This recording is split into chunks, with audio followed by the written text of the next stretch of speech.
Welcome to day 2 of the Barclays Scottish Open Championship on a beautiful afternoon from the shores of Loch Lomond. Panning round our Rosdew house, just dipping there out of the trees, just appearing from the trees on this lovely golf course situated around the edge of the loch. And it's been a cracking day for golf as well. Play started at 7:30 this morning, and it'll go on for another hour or two yet. And Retief Goosen played quite brilliantly. Beautiful golf. He was in full flow today. He had a putt on his last hole for a 62, which just missed. The little arrows there show us we're using the 2T starting system, the first and the 10th. Adam Scott continued his very good play, although he had a couple of little stumbles as well. Marcus Frender for Australia, Martin Keimer, winner in Open last week, 65. Problems here, but we've got the man on the spot. He threw the back of the tent in a horrid place. And big John Parrymore now, the senior. Don't do that, John. John, you're getting too old to try that stuff. Be careful now. We don't want to get some of the young'uns in, John, for goodness sake. Now, that is not the place to be, folks. He's well through 30 or 40 yards. Wayne Grady and I have been watching this going on, and this ain't the place to be, Wayne. Absolutely not. It's actually quite difficult to get it there, Peter. As you say, it's 30 yards long, and it's all rough, across rough. So he obviously can get a swing at this. It's in the hazard, and the reason he was allowed to move that, John Parrymore just moved that tripod, is that it's a man-made object in the hazard. Otherwise, if it was natural, he wouldn't be able to touch anything. Well, Philip Parkin is following this match, one of our intrepid on course. And Philip, it's not a good spot. It certainly isn't a good spot, and unfortunately, this is his 5th because he knocked it through the green after thinning it out of the bunker. So playing 3 out of the bunker, drop 1 for 4. This is for 5 on the par 4 10th. And it certainly doesn't look very healthy. Referee coming in again. As long as, well, if you're going to break anything up, you've got to yeah, it's during the swing. It's not a problem. He's already taken a drop, Phil. Philip, are you there? Is he already? He's had a drop already, has he? Or is this where he found the ball?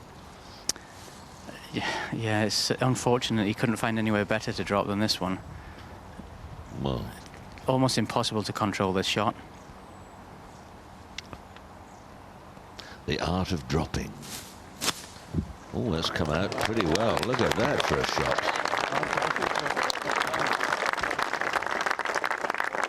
Well.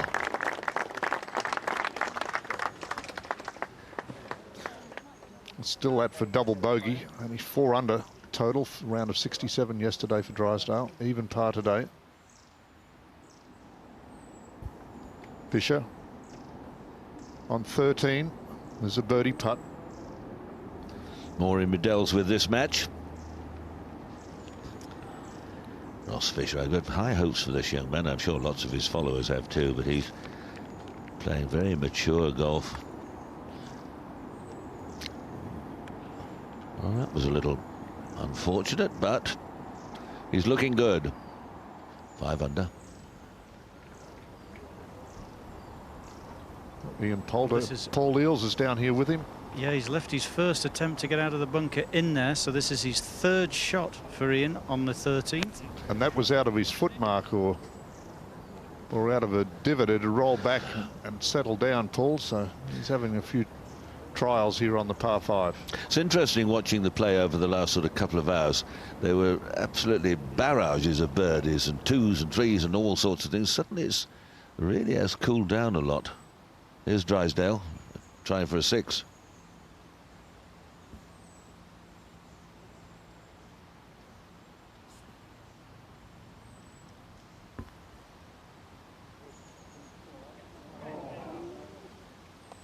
An ugly 7.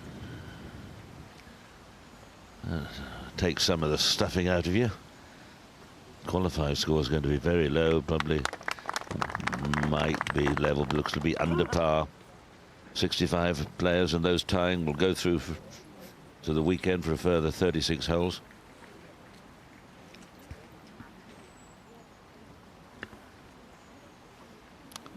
There's a triple bogey. He's back on the cut line now. As you say, Peter, we go to Lee Westwood.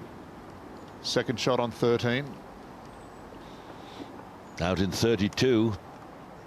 He's had a couple of other opportunities as well. I've seen him miss a couple of putts, one of about 5 feet, one of about 9.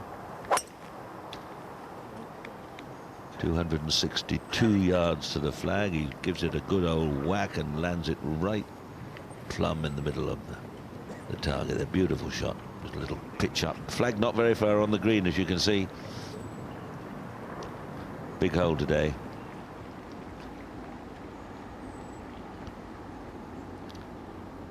Richard Green, the overnight leader. Tee shot on 9, short par 4. There's a bunker at about 240 to carry, right in the centre of the fairway.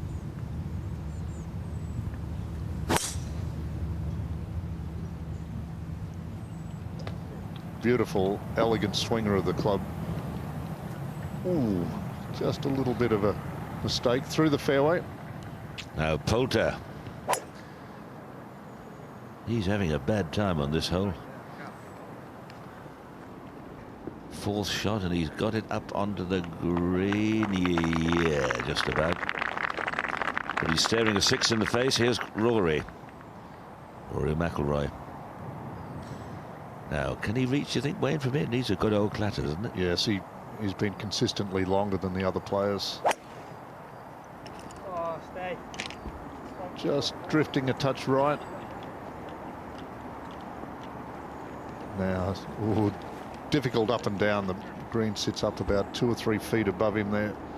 Have to run it along the ground. He's very impressive, Peter, this young guy. He is terrific. He's only 20, and he's been a very good player now for 4 or 5 years. Walker Cup, the amateurs against the United States. He showed up well there.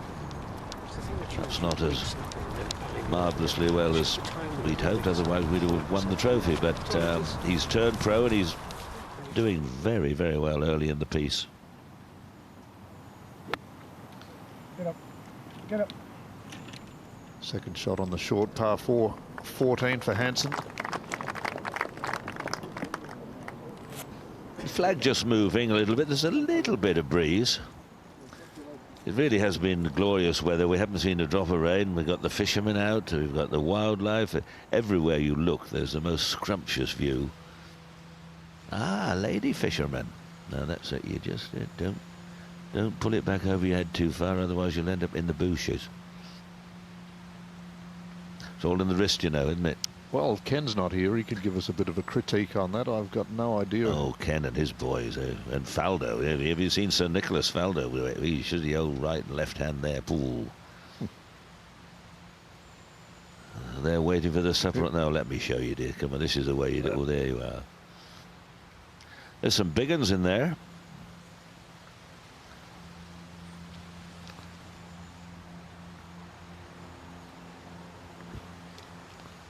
Well, players waiting here on the 14th. There's an option here of taking it down the left-hand side, the safe play with a long iron or a 3-wood, and then pitch it across the little creek, or direct line to the greens about 302 yards to the front edge from the tee there. And as you can see, it's either hit a perfect shot or reload. All that there is just... It's very dangerous if you have a crack at it, though, isn't it, really? If it comes off, it's you're a hero, and if you're not, you can end up taking, you know, easy take a 6 or a 7. Yes. Well, this boy's got some power, I tell you. Well, Ross Fisher deciding to take the safer of the 2 routes. Ideal position is just to ease it down here some 285 yards or so, and that'll leave him 80 yards to go. Graham McDowell has already done the tee shot down that line. Ease it down 285 yards. That was a smash both feet off the ground for me. Oh, I couldn't get it 285 yards. Westwood, 3rd shot. This is not easy to get close. The flag's very close to the front of the green.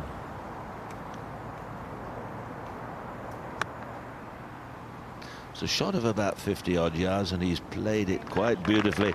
A little bit fortunate perhaps to get the spin and then the forward check again.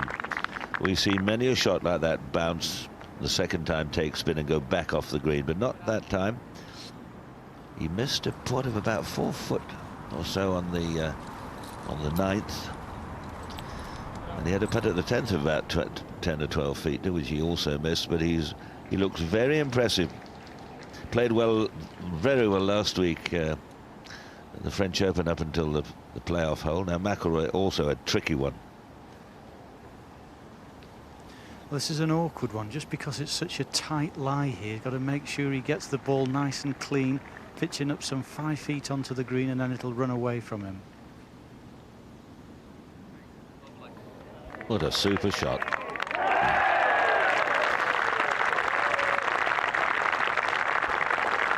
That's how it's done. Eagle 3 for McIlroy. Well, we said it was difficult, didn't we? The young master. We needed that too, Peter. He's a couple over for the day, gets him back to even par, and 3 under for the tournament. Yes, you don't want to go into next week's championship having had a poor previous week. He played it crisply. Watch how sharply now it bounces. You'd swear it's going too far. Then suddenly, a little bit of magic grip. And the direction wasn't bad either. And he ends up with the ball. Nice souvenir. Definitely the marquee group out here over the first couple of rounds. They've drawn the largest galleries over the 2 days. Poulter now. This is for par. Had trouble in the fairway bunker off the tee. Even par for his round. This for a 5. It's a 6. That won't please him. Nothing irks you more than making bogey on par 5s. No, it seems far worse, doesn't it, than a 4 on a par 3.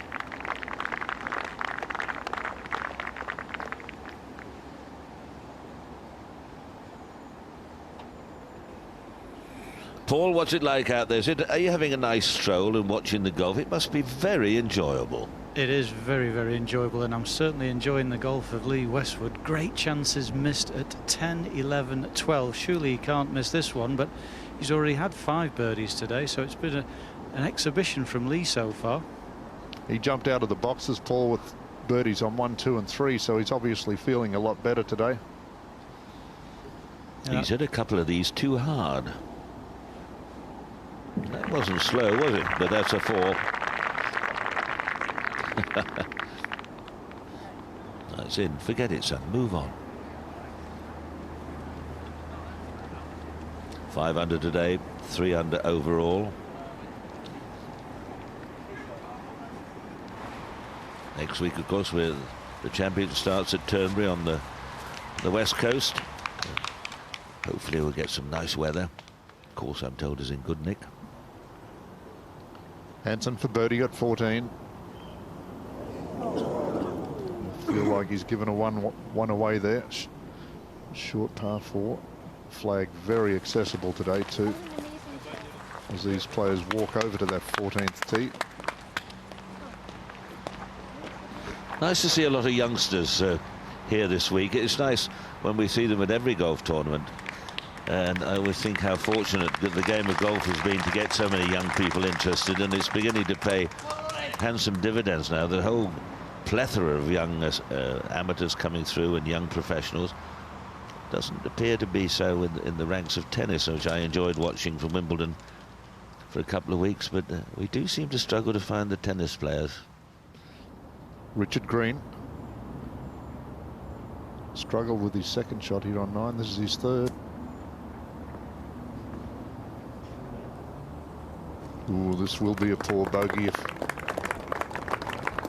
the short 9th hole, shortest hole on the golf course. Ross Fisher, after that well-placed tee shot up to the 14th, all the green sloping towards him. He's got to land it in the right spot. If it pitches and spins, yeah, hold, not bad.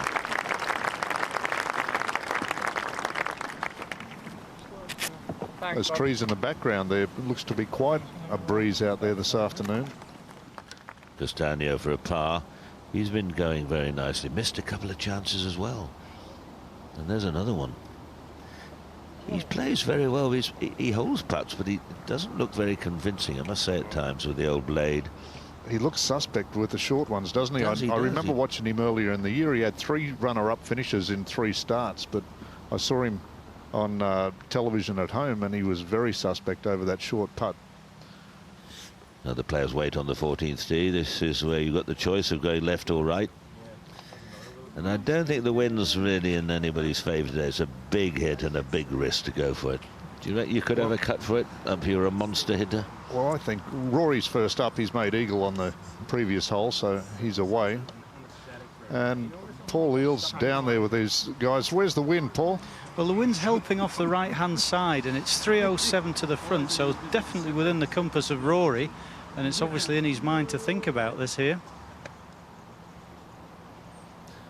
Cabrera up ahead, went for it and made the green, so it's possible, but he is a mighty striker.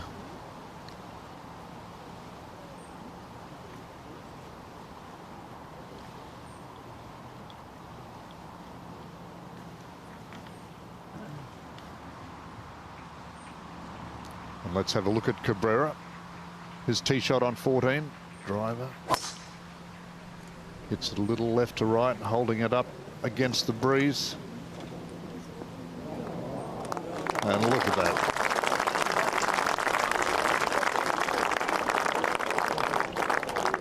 That's what they've come to see. A lot of people hang around the back of that 14th. Well, I tell you what, 2 putts from here would be good, though. This is not easy. Long putt, big slope. Up and turns to the right. Oh, beautiful. Good touch, good 3. If you wonder what happened to John Daly today, well, he was 76, John. He won't be here for the weekend. I read somebody tore a little muscle in his chest or something, a rib cage, so that was probably holding him back. Cabrera 3 under, 1 under today. I think the qualifying target round about par, 1 under par, Wayne? 1 under par at the moment, Peter. Even par is just outside, so scoring is really good, as you would expect with the quality of field here this week and the conditions. Rory's obviously eyeing up the green. This is our defending champion, isn't it? McDowell, who's been struggling, he's going to, unless something happens, he's going to miss out. And that isn't what we expected at all. Out in 37, he's had 5s and 6s. He's 1 over for today. Even par for the championship.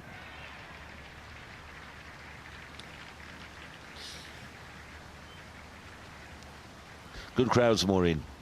Great crowds enjoying this marvellous scenery here around Loch Lomond, and Ross Fisher has played some lovely golf today.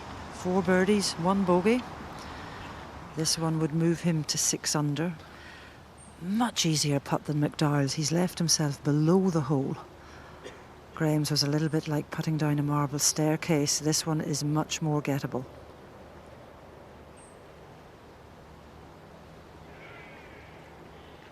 This to go to 6 under. No, it's not turning. Would you believe it? That looked very good.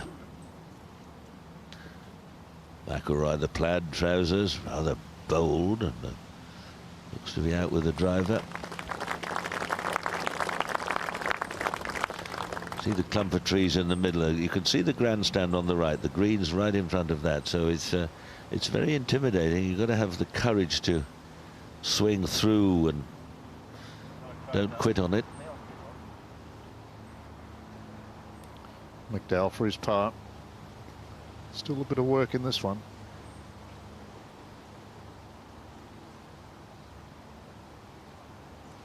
Afternoon greens just get a little bit more marked up, so need your full attention.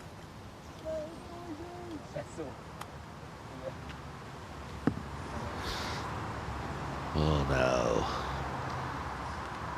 Back we go over the bogland, the wasteland. In there is impenetrable. You don't want to wander off into that neck of the woods. The A82 streaming by in the background, up the loch. Here we go. That was only 3 wood too, Peter. Didn't look to be the big-headed driver, did it? Oh, say, he's very impressive. And the drift down towards the bottom of the green, but that's a big hit. Just over 300 yards to the front edge of the green. It is downwind, but the wind's changed from yesterday. Changed right around. Now you smiley, happy face.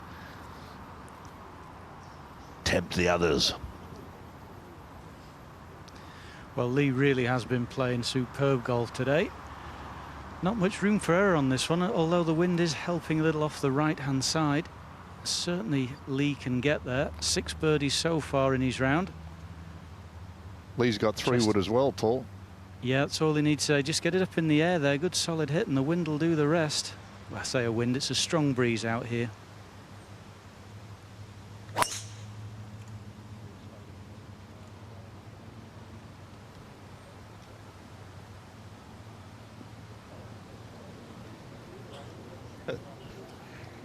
Only just got it over. McIlroy was having a good laugh playing with these two yesterday. Howie was just flying it over both of them. A young upstart, 20 years old, taking on the veterans. He's a good 25 yards longer there, wasn't he? Or at least 25 yards longer than Westwood. I don't think Lee held back on that. It seemed to be a very good hit. Poulter. There's been some great banter on Twitter between Ian Poulter and Rory McIlroy about who was hitting it the furthest and whose trousers were the most colourful. Been quite entertaining watching that. But here's Ian now. Just leaked his last tee shot to the right. Can't afford to do that here. You'll have to get all of this too, Paul. Yes, he will. He's not the longest of this 3 ball. Certainly got enough power to get it there. But like you say, he has to catch it. That may be right. I don't know whether it just cleared the bushes. It may not be in the big stuff. It's the one fault Poulter has, is when he goes at it a little bit too hard, he gets the club stuck behind him and he just can't square it up. Brilliant, it's so fun. Else he's outdone Ian Poulter in the dress stakes. So McDonald Tartan trousers he's wearing. McDonald, the maiden name of his mother.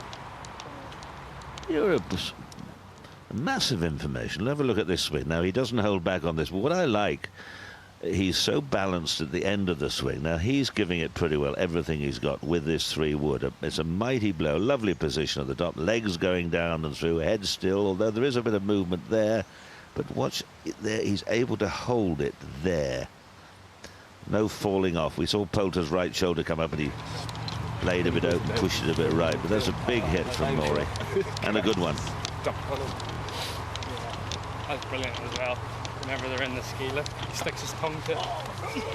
Great thing if you can enjoy the competitiveness and the fun of it. And make fun, enjoy it. Hanson's second shot to 15.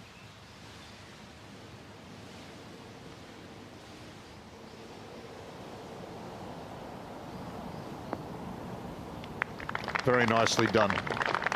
Pin up the top right-hand side of this 15th green. It's difficult to get to. And there we have Retief Goosen's been in the clubhouse for many hours now. Round of 63 today. 2 ahead of Adam Scott.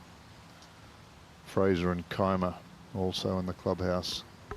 You watch out for this Nick Watney, young man from the United States, come over here a week early, playing in the championship next week. And he's a very, very good player indeed. Good story there, Martin Laird, Peter, Scottish absolutely player that went to the States and went to college, and this is his first European Tour event, so he's doing well, 7 under par. Havre, former champion. Gary Orr, good 68. He's attached to the Helensburgh course just over the hill where we had dinner the other night. Lovely, lovely little course. Helensburgh up on top of the hill. Bit hilly for we oldies, but full of interesting characters up there, including Bob Ferrier, who many of you may remember, one of the great sports writers of yesterday, on the senior sports writer, great man. He's in very good form after having a big operation. Hansen at the 15th after that cracking shot into the green.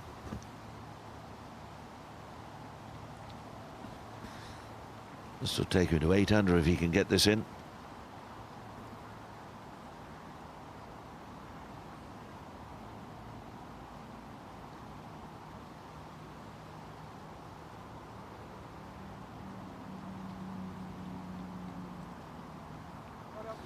Yeah, good three. Very good three. Playing with Olazabal, who's well, struggling to qualify for Scythe. Olazabal's 2 under for the tournament. Forsyth is quite a few over. Richard Green. Just watch the balance of this swing. Stays very still. Just turns around his axis.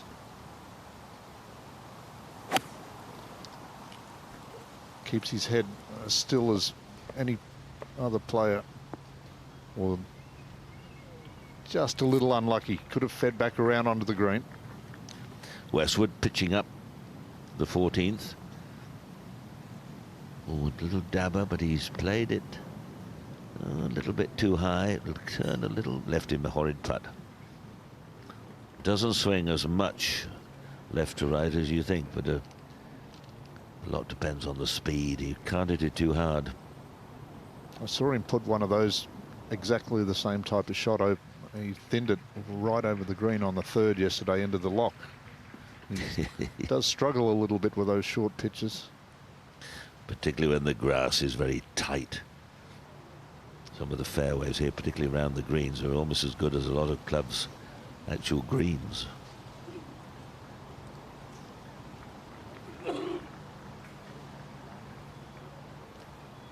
Remember the first time I ever saw bent fairways in the States, I nearly didn't want to take a divot. It was that beautiful. It's just like it. Maureen, what's Poulter been up to?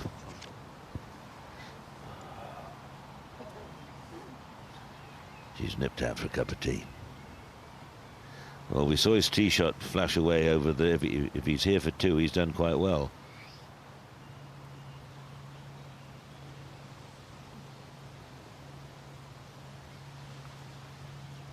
Paul Eales, are you nearby? Can you give us a report on Mr. Poulter? I can, Peter. He got a heavy lie in that rough, short right of the green, and he went for one of those great big Flopodopoulos type shots, but hit it too hard, and it's caught the slope, and now left him with this very, very awkward 2-putt for his par. And he's got some good, tough holes to finish coming home yet, Paul. So he's 1 under. He's right on the cut line. Not that you'd expect Poulter to miss, but he really needs to play some solid golf over the closing holes.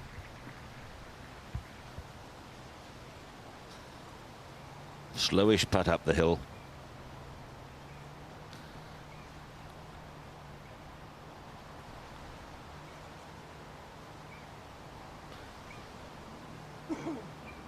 Well.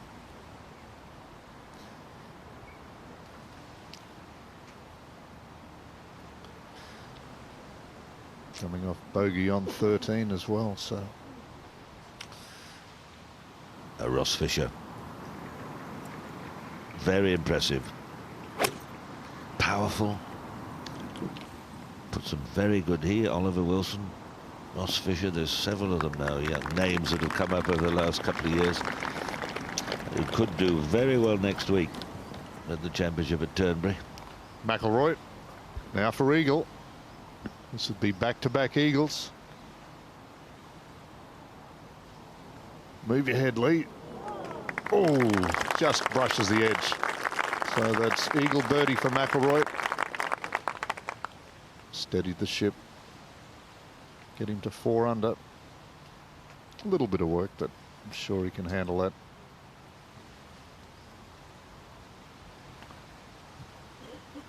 Shaggy mop of hair there. I saw him listening intently yesterday to everything that Westwood and Poulter had to say. Like a sponge he was, just taking it all in. Lee's been on stage now for a long, long time. He is a veteran and a prolific winner when he does get going, but he hasn't won now for a little while, a couple of years, so.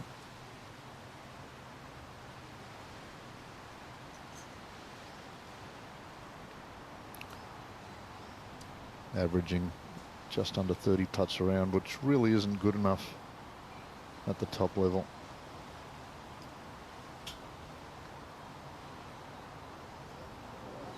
Oh, goodness me.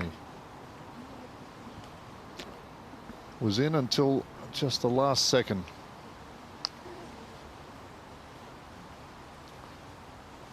But 5 under for his round, 3 under for the tournament. Feeling a lot better today. And I'm just joined, Peter Ellis has taken a break, and Andrew Cotter has joined me in the box. Thank you, Wayne. I had a good chat with Lee Westwood before the round. He said he had 15 hours sleep last night, but a lot more than the previous night. Feeling a lot better, obviously. Now Soren Kjeldsen to go to 5, which he does.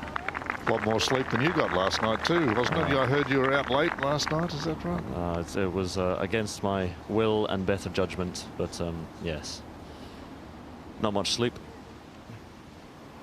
And a Poulter. Ooh. There he goes. See, there he just had to try and keep up with the bigger hitters. Had to take the driver, forced it a bit, and trouble down the right. Oh, good solid putt. He holds those ones well when he's putting well. He rolls in the 8 to 10 footers, but he didn't want to drop a shot at the 14th. Very short par 4. Yeah, I think if he'd have been first off that tee, he might have hit it down the left-hand side and laid up. But being the third player off and the other two have gone for the green, I don't think his ego would let him lay up. Just a little tap in for Rory.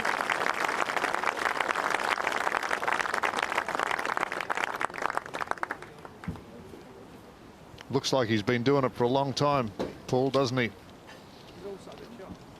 There's a card. Touch of class over the last 2 holes, the chip in, and then just smashing on a 3-wood 2 putts.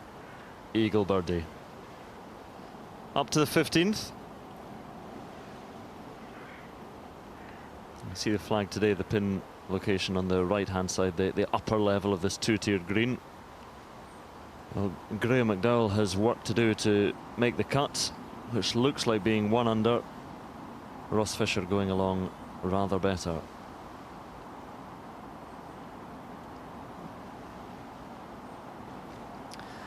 Well, you got to feel it when Fisher really gets his putting boots on. There is nothing this young man can't achieve. He is an absolutely majestic striker of the golf ball. Set himself up here now with yet another birdie opportunity. A little bit off his left-hand side.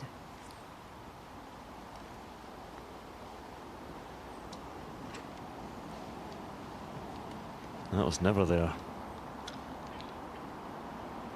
Greens are running at a decent pace today, a little bit quicker than yesterday, 11 in the stimp meter, but again in the afternoon they just tend to crumble a little bit and get a little bit bumpy.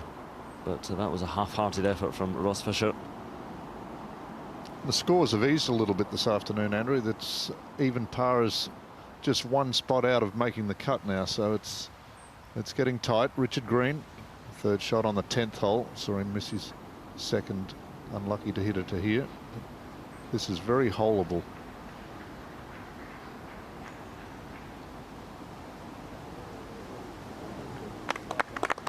Yeah, I mean, it's definitely windy out there, Wayne, and a lot windier, and it's fair because yesterday was almost exactly the same conditions, and sometimes it doesn't work that way. But as Graham McDowell swats away a beastie in the 15th, but almost exactly the same. The wind got up yesterday afternoon, as it has done this afternoon, and the greens get spiky.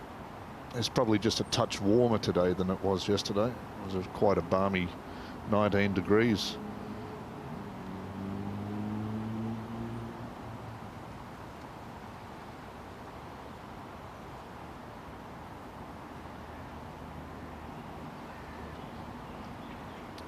He's slipping away. And as we were saying, the finish to this course is tough. Trying to make a birdie on 16, 17, 18 is a difficult task. Although, as I say, he wants to be careful because even par is an outside chance.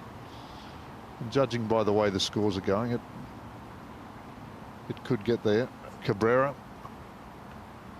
playing alongside him as we go to green for his par on 10.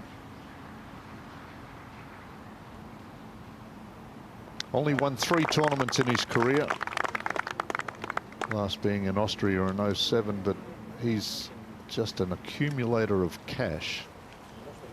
Yeah, he's a good each-way bet, Richard Green. That's what he's known as, and that frustrates him as much as anybody. Cabrera. A shot goes for the Masters champion at the 15th.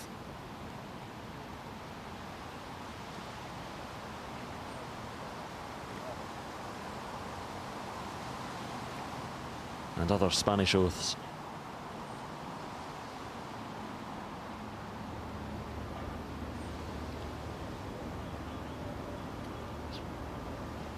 Now here's Martin Laird, a player we've been talking about, a player from this neck of the woods, grew up playing Hilton Park, Bearsden, just about 20 minutes away, northwest side of Glasgow, but now based in the United States, plays in the PGA Tour.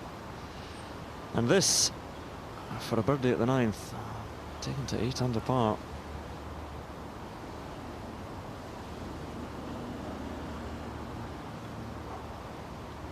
Ah, yes. You can hear the support, friends and family, and lots of them have come out to support the local lad who went away 9 years ago to America. And a tidy card. Still a long way for Laird to go. One of the backmarkers starting late today. 9 holes remaining. Fisher for his par.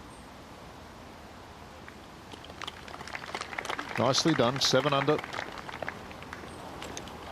Been playing, or excuse me, 5 under. He's been playing quite consistently well over the last couple of years. A really big improver.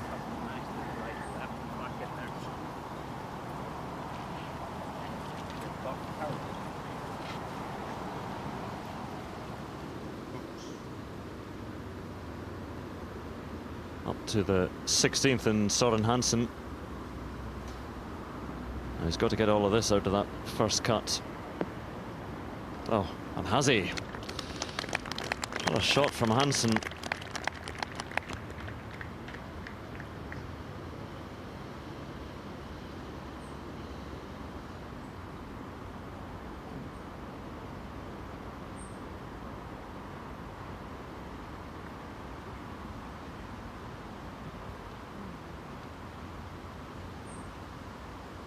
Playing alongside Jose Maria Olazabal, who's right on that cut mark at 1 under par. Alistair Forsyth 4 over.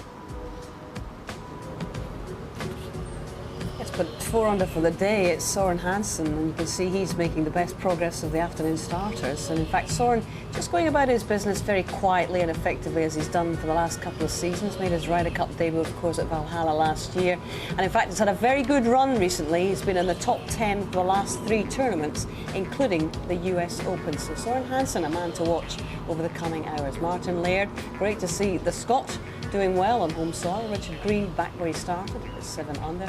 Matt Phoebe Hastrup. Now this is a very interesting chap. He's actually missed the cut on 11 out of 16 tournaments this season. This is by far his best performance, and he is trying to grab that last Open Championship spot here this week, as indeed is Kenneth Ferry. A little bit further down, you've got the likes of Gary Orr, who is going to the Open Championship. He managed to book his place at Sunningdale. Gary just across the hill, that's his hometown of Helensburgh, so he's on very familiar ground here too.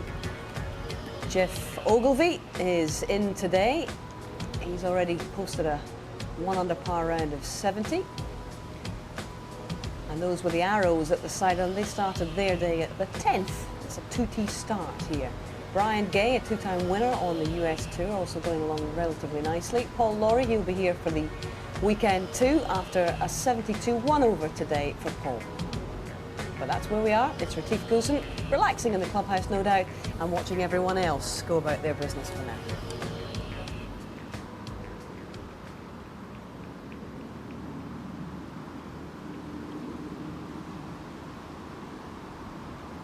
And we're back with Richard Green on the 11th, this long uphill par 3.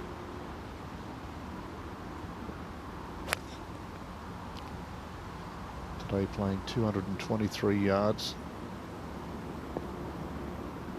And that really is an excellent shot. Just unlucky to nestle down in the rough. Not much of a target up there.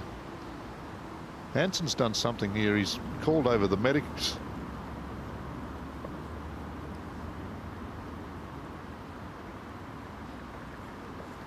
Don't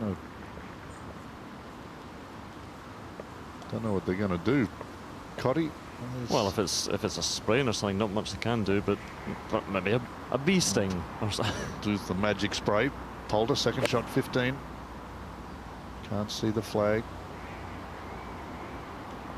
And I understand that was a wedge from 136. It's all blind there from the right-hand side, so he will have thought it was okay, but he's come up short. And a lot will depend on the lie. Yeah, hit the top and come back to the bottom.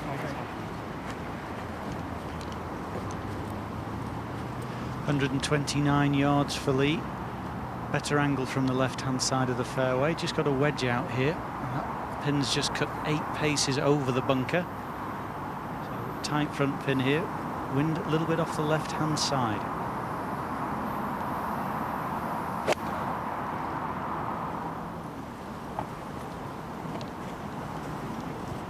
Oh, well, something fooling the players there. He's wondering why there is no sound of rapturous applause, and hail fell well met. But he's down in the same bunker that Poulter finds himself in. I wonder if McIlroy has learned. Get it there. What's he got, Paul? I like that. Same as Lee, 129. And Rory's also got the wedge out. Gonna have to give it a bit of a dig, because those 2 previous shots didn't look anywhere near like getting on the green. Well, that one's there. Good shot, McIlroy. You've got to think that you've learned something when the 2 previous partners have come up short. So good shot over the flag.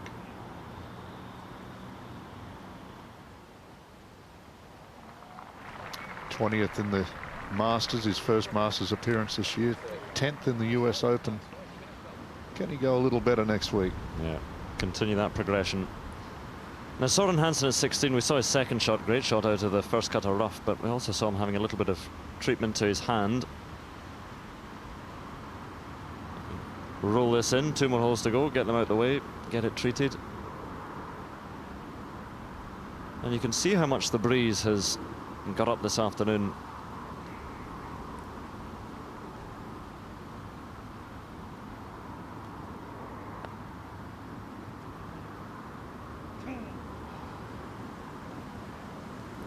Birdie on this hole is like stealing. 490-yard par 4. Tees up a little bit, but anytime you make 4 there, you've got to be happy. Still a bit bothered. Now, Miguel Angel.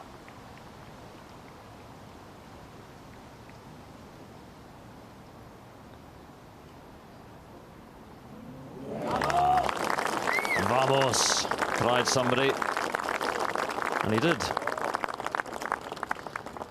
Vam des Os.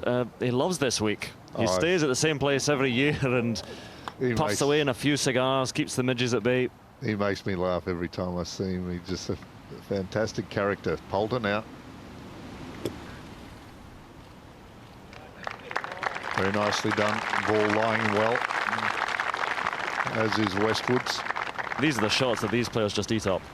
Well, they do, and with the 60-degree sand wedges, made it a lot easier. It's definitely much easier to play out with those clubs. Now, for a world-class player, this is when I watch Lee play these shots in the short pitches, he makes me a little nervous. He's a touch square for my liking. Need to be open a little bit more.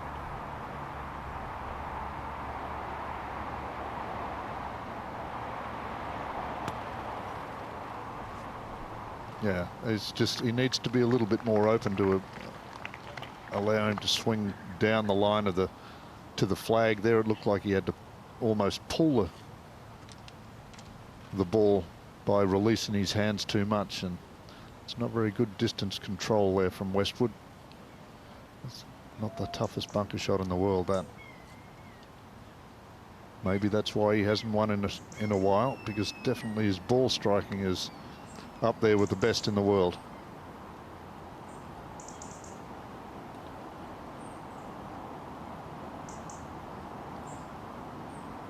Now Rupert the Bear is going very well indeed. On a wonderful run, eagle birdie, and another birdie putt here.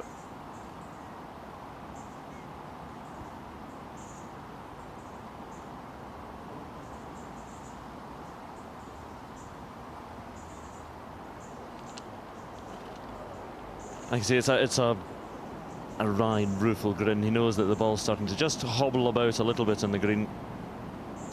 That wasn't entirely to blame for that one, though.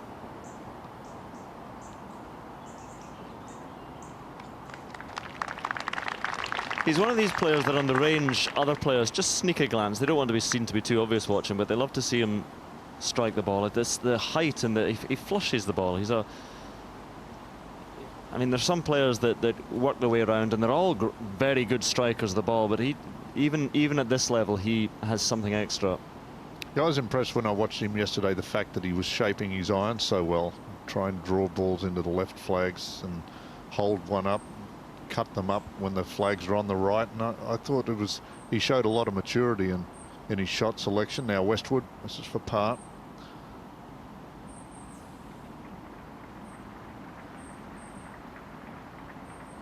Very well done. Putter's working today, 5 under for his round. Dodged one there. You would be mad though, making bogey with a wedge in. Poulter also saves his par 4.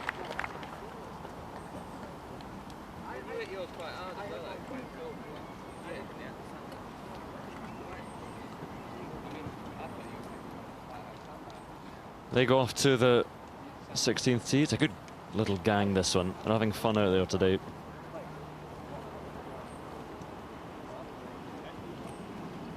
Three very different characters. Up ahead to Ross Fisher, second into this long par 4 16th.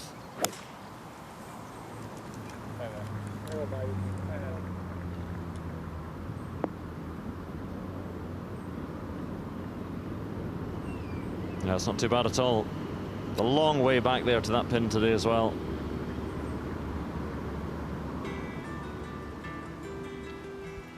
Have a look at this 16th hole, 490 yards. They added a tee a few years ago, back another 30 yards.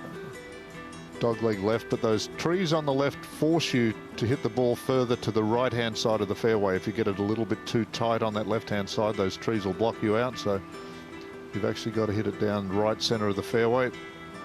And it's guarded there by some water. But 15 yards, 20 yards between the water to the front edge of the green. Today the flag is 32 back and in the center. It's all of the par 4 that you need this hole. You can see us looking back at the tee, and as we said, not quite on the very furthest back tee, which is up there in the trees, so 470 perhaps, but again the pin a long way back, so perhaps playing almost 490. And Rory McIlroy,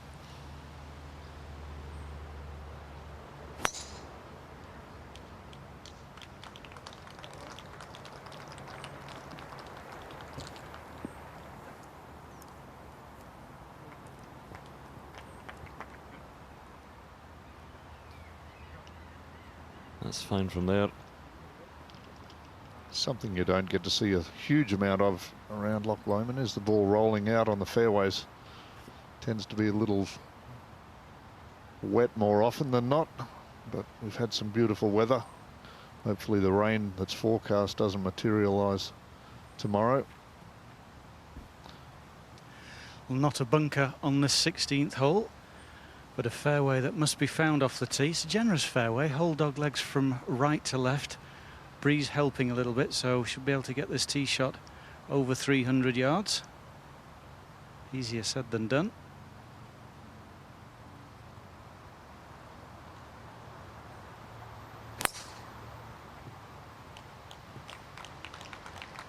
It seems to have met with general approval. Well,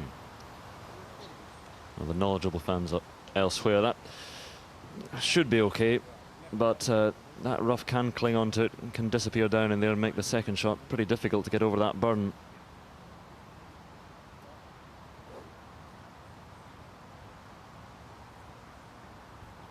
He's lost a couple of tee shots to the right the last 3 holes. Well, the one on 15 was just right side of the fairway, but let's keep an eye on Poulter here.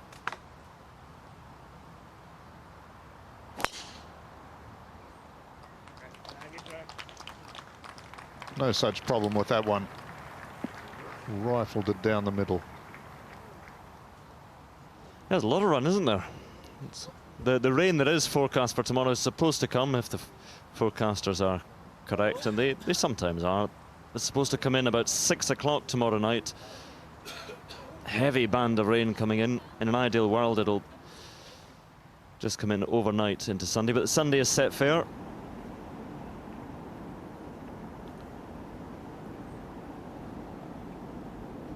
Ooh. Pointing that out earlier as well, weren't we? The Fernandez Castano just looks a little bit uneasy on the short ones. And 2 over today when everyone else is making hay. Evidence there of the breeze, the trousers flapping. Ross Fisher.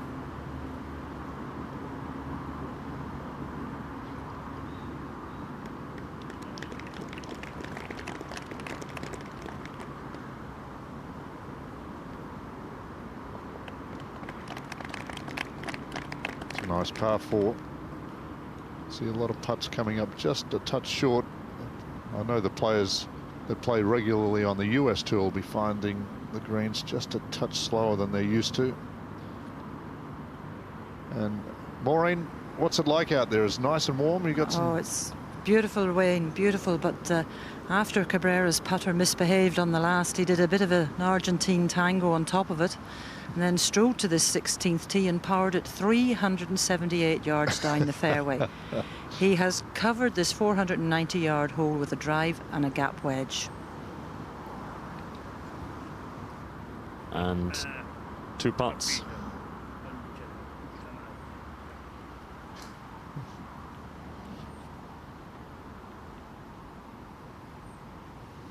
He's good. That Masters win really was remarkable, and again, because it came in such a... Well, he hasn't done much before the Masters in the 12 months before it, or indeed in the few months since that.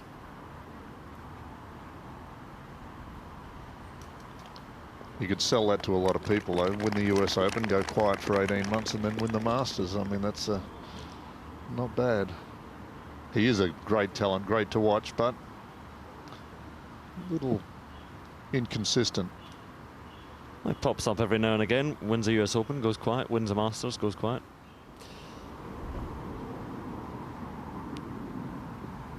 Soren Hansen at the par 3 17th.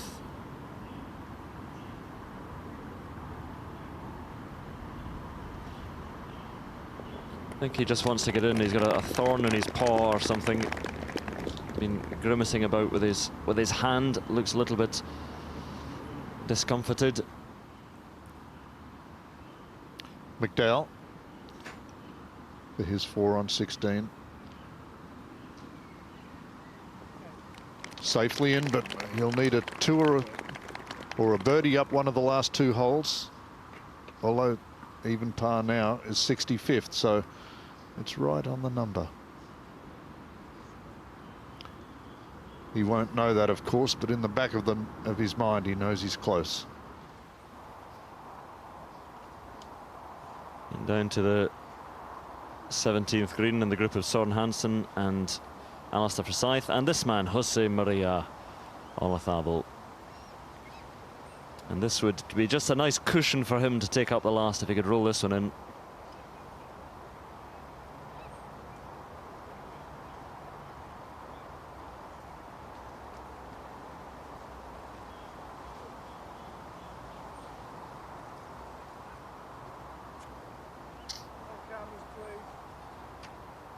Some noise in the gallery behind the green.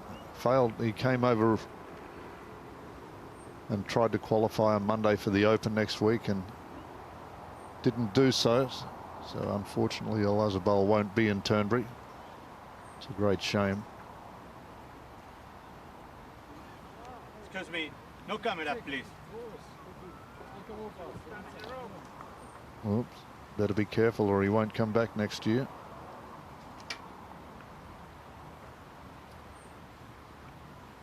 It's big crowds around this 17th green, and there might be some amateur snappers out there. Yeah, I mean, Jose is not one to. He's very good like at that. He's not one to back off for no reason. Now this for birdie. Third time lucky.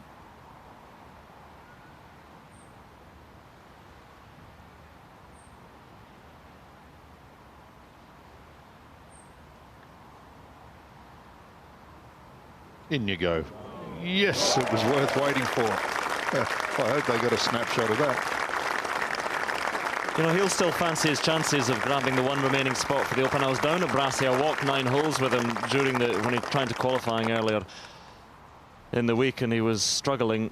And there they've got no ropes, and there were about 200 people following him and Marcus Breer and Barry Lane, and spectators clambering all over him. But failed there, might still make it in here. Well, hopefully the lie's good here for Westwood. Seems to have made pretty decent contact.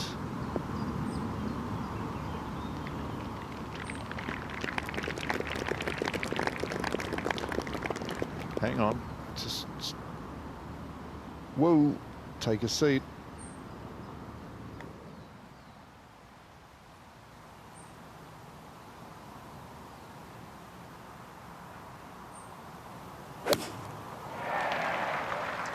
Go. Go, he says.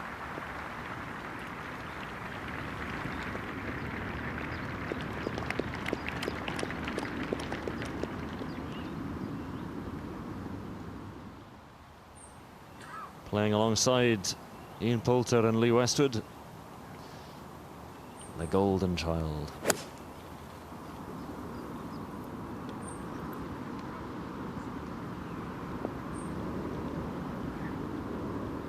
Just expecting that to come out a little hotter out of that foot. The lie and the first rough, cut of rough. Lefty Richard Green. Just level par for his round today.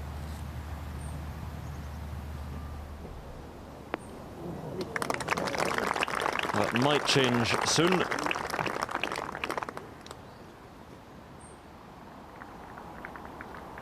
Fifteenth hole, Kelson to get to 6 under. Nicely done.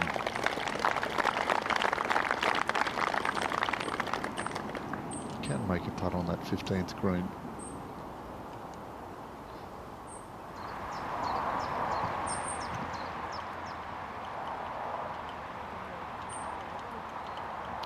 Left himself some work here, Andrew. The flag today 32 back, so he's got to be around 70 feet to the hole. This group, Westwood 3 under, Poulter 1 under, McIlroy 4 under. Lee Westwood today having a great time, 5 under for his round.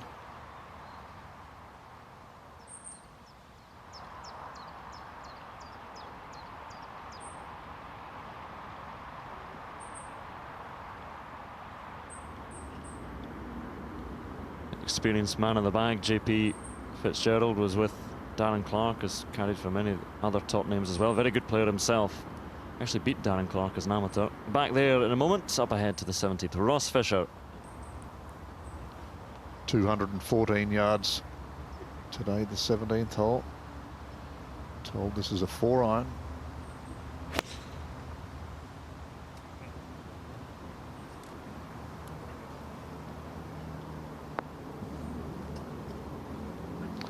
Even the greens firming up just a touch.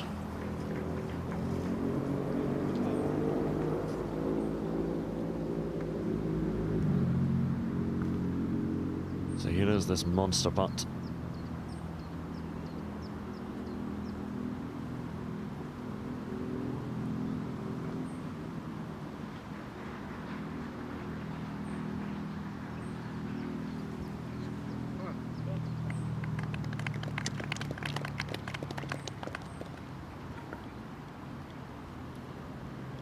Not too bad. Difficult to get it all the way up to the hole. He's got to get himself a tricky 4-footer down the hill for his par. But 20 years old shouldn't trouble him at all. Young nerves, or no nerves at all.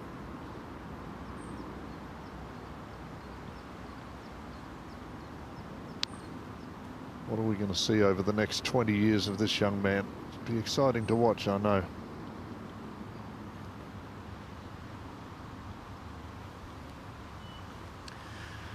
Well, Lee's probably the longest of the putts he's faced on this 9 so far. He's just not been able to pop them in for his birdies. An outside chance here. Maybe the pressure's off a little bit and get a freer stroke of the putter. Has played beautifully today. It's for a birdie.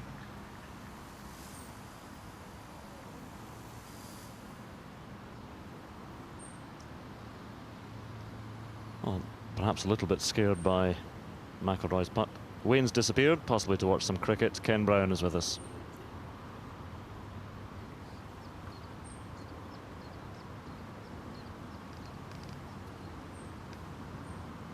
Chuck it in the water. Throw it in the water. Give me it. Give me it. No. Fine. I'll bite your ankles later.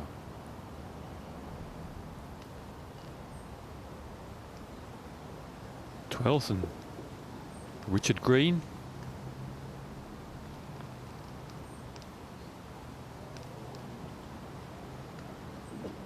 Just a couple of birdies on his card so far today, both of those at the par 5s. So he started the day 7 under and currently is at 7 under. The back 9 a little easier than the front 9, so some birdie opportunities to come. 13, 14 always offer something. Now 1 long in McIlroy, 1 short in Westwood. Ian Poulter now.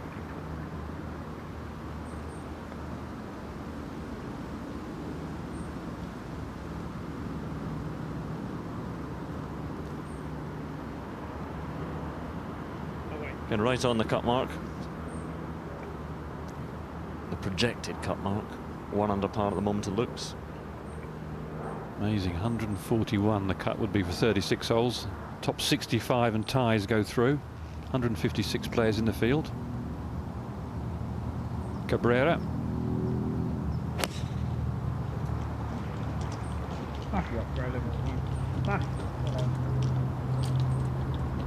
Oh, crackerjack, an absolute doozy. Only been 7 birdies here at the 17th today. The pin tucked over the bunker, and that's a little gem. Never frightened to go for a tight pin. Good par. Good 2 putts from where he was, fully 70 feet away.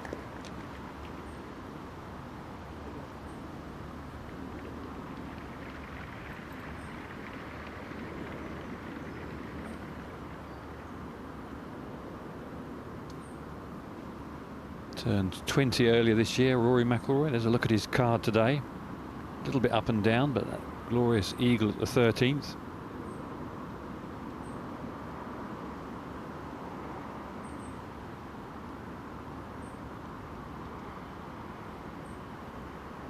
Westwood to keep this good round going.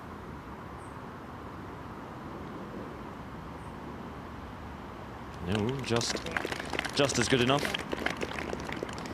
Worth another mention, perhaps. The reason he's got Dave McNeely on the bag this week is that Billy Foster is doing his charity walk down to Turnberry. He'll get there on Monday, doing it for the Candlelighters Children's Cancer Trust and the Darren Clark Foundation, a breast cancer charity. Poulter for his part, doing it with a tour bag. I think it's just a half set in there, but it's a long way. It's about 90 miles all the way down to Turnberry. As he hopes to wander up the steps. 2:30 on Monday of the hotel there, doing a nice job. Billy Foster, and who usually caddies for Lee Westwood. Poulter, who pats hands and twitters and twitches and does all the latest things. Entertaining 3-ball this one. What a view. 17th tee. And up ahead on the green, or just off the green. Fisher.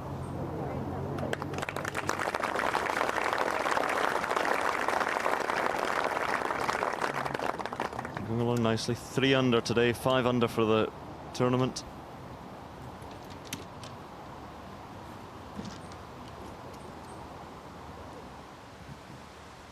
Temperatures, I suppose, just about in the 70s, but a coolish breeze coming off the loch, but a delightful day for golf. And Cabrera. Can he get birdie number 8 at this 17th? can.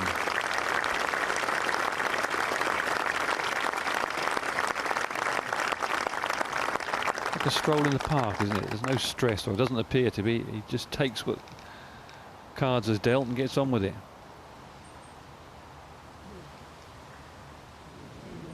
Now up to the 18th, Olathabal. Lovely birdie at the 17th. Very probably has a shot in hand on the cut, but he's thinking about better things, about moving up the leaderboard, possibly sneaking in for that last Open qualification place.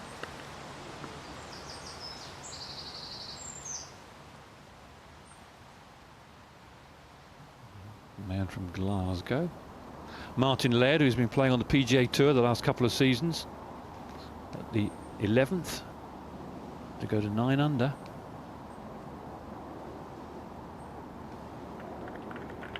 A reasonable effort.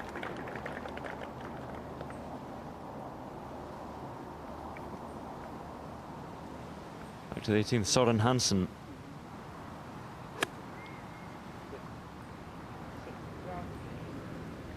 Pin on the front little ledge and just about holds onto it. A little narrow landing area, only about 8 yards deep. McIlroy at the 17th.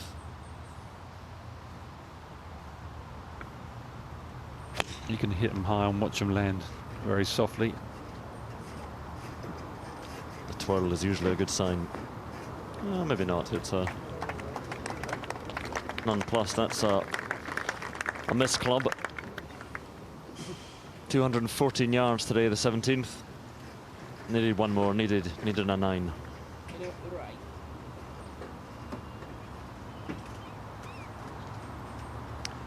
Well, like Andrew said, 214 yards. Lee Westwood is away from the flag, back into the wind off the right-hand side. So looking for a nice little right to left shape shot. The flag cut back 24-7 off the left, so the straight line is obstructed by the bunkers front left of this green.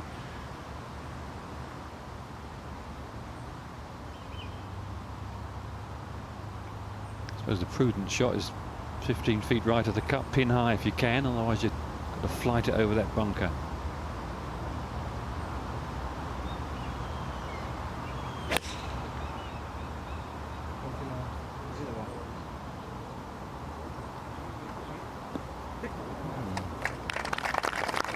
Little unlucky, just catching the downslope. Beautifully struck 4-iron. Just landed on the little cape and shot it forward. Looking very impressive though. He's looking more comfortable on the greens, I think, Westwood. I think it's a fun group, this one. They've had some banter on the way around. 3 very different personalities, but 3 of the best in British golf. British and Irish golf. What sort of club is it, Ealsey? 4-iron, Ken, again. And Ian likes to move the ball left to right, which would hold it up into this wind. So he's really going to have to hit this one hard. Caught his iron shot into the last a little fat. Just 1 under. He's got to make sure this one's nice and tight in the middle of the green.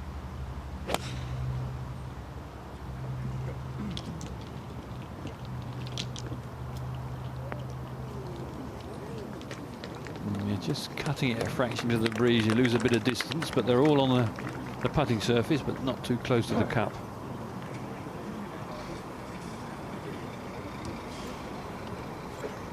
It's called the Bay. All the holes here have got names. This is called the Bay, the 17th, isn't it? Yeah, I hit a low one in there, but it's just got popped up. It's just got murdered. That's just for the microphones. That's as far as I can hit that one. Yeah, it just went up on me. I usually have a 4-iron much further than that. Richard Green back at the 13th.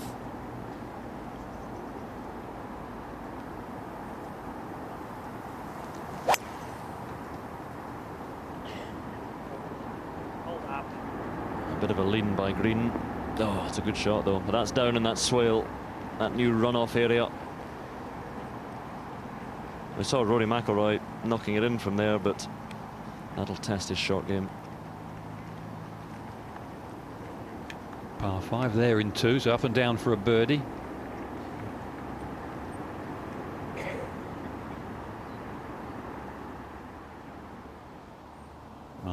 good for his par.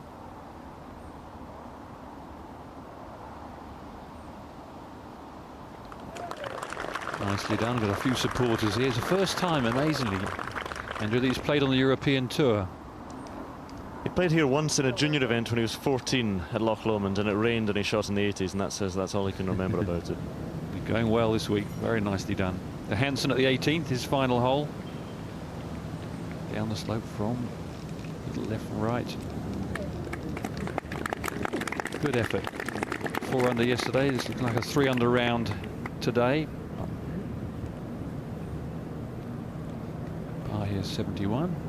Nicely done. Just the 1 bogey at the 17th for Soren Hansen. So in the clubhouse, 7 under, currently tied for 6. Good position going into the weekend. Playing alongside Dolithabel.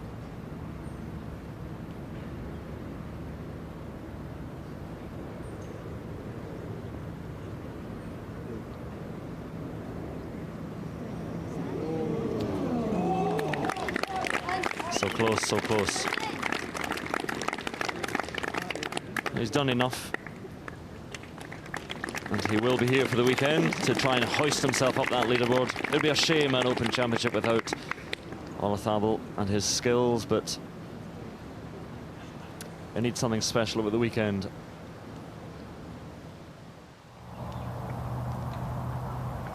Boo Weekley, his second to the par 5 13th, pinned right on the front edge. Oh dear, Boo. Has he got his wrist problem back? Well, that was a little ham-fisted, but okay.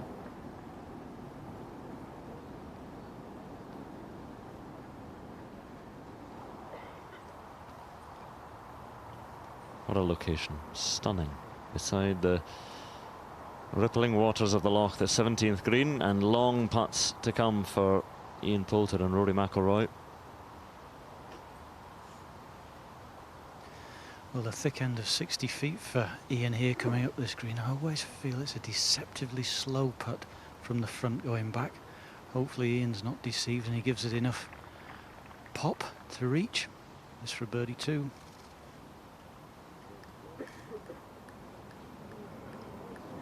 His fingers clicking desperately, trying to get that ball to stop. I've never seen it work yet, but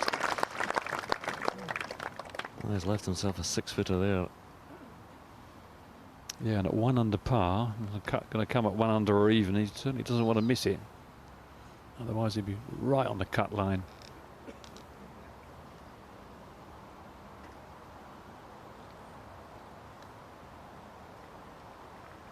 Came into the tournament, amazingly, at 14-1 favourite. That was the best. It's amazing how they couldn't decide who was going to be the leading light this week, the bookmakers. Well, his record here is so good. I think that's what gave him the favourite status. Now McIlroy.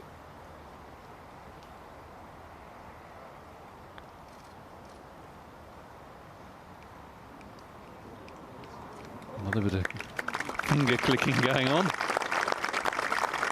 Were you a finger clicker when you putted? You never raced it past, that's why.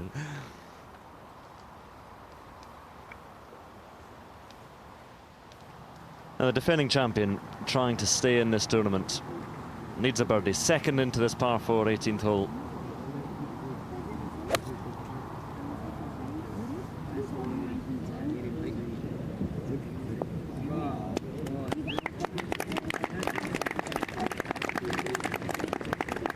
Giving himself a chance. So currently even par would miss the cut.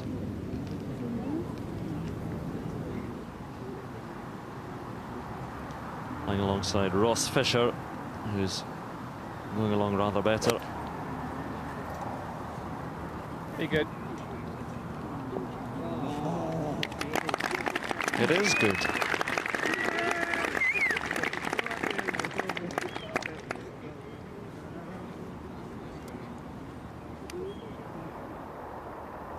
th and Westwood from the back of the putting surface for a 2.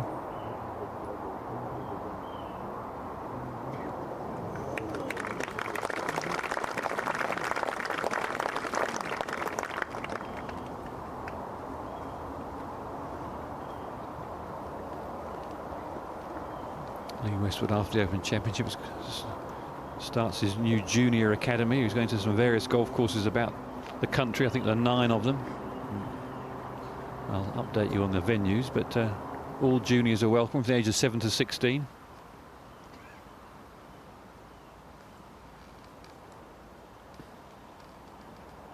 Poulter getting the old tunnel vision on this one. It is a big putt. Right on that cut line at the moment.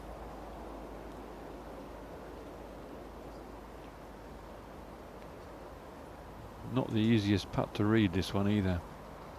Westwood seemed to just drift to the right.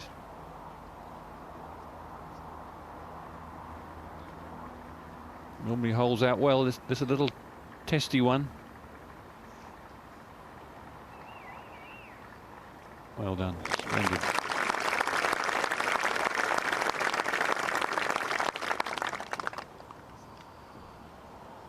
I think that really is one of the strengths of his game, just holding out from inside 10 feet. Wow, gesundheit.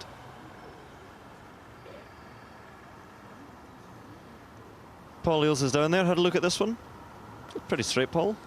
Well, just left of centre for Rory, this one. Like as if he just dribbles it, it could just leak away to the right.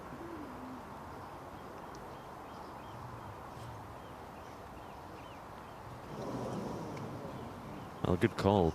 Bad putt. It was just that left half the hole. That's a shame. Eagle on the 13th, the birdie on the 14th.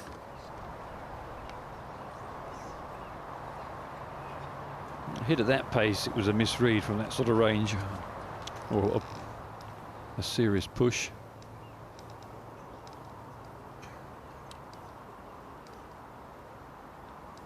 Well done, Lee Westwood. Started the day a couple over, 5 under for the round, currently 3 under with 1 hole left to play today. Well, after his round yesterday, he said he should have pulled out. He was feeling so bad going into his first round, but a good night's sleep. A strong linctus, and he's fine. Now, Graham McDowell, big putt. Probably to make the cut.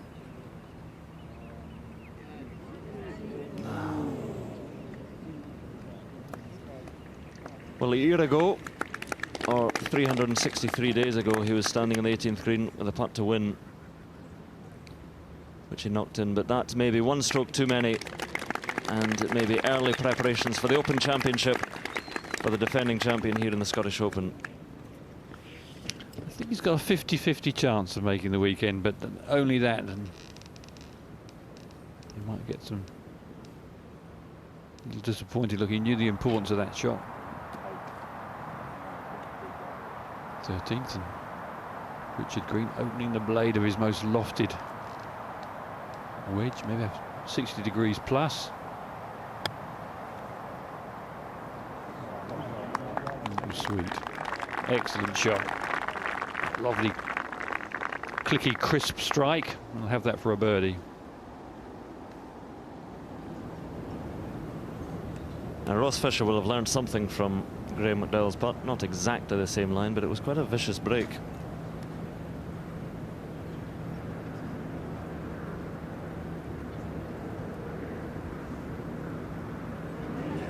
Yes! Just gave it a little bit extra, and a lovely way for Ross Fisher to finish. And a round of 67. Just that 1 drop shot at the 7th. 5 birdies.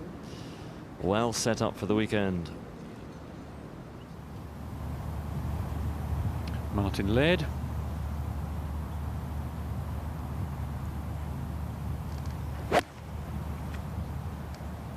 That's sort of volcano green with sits up on a little pinnacle.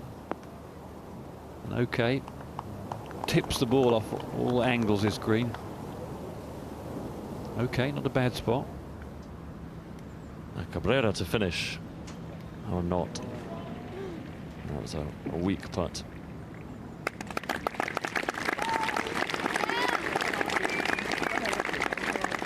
'70 certainly here for the weekend.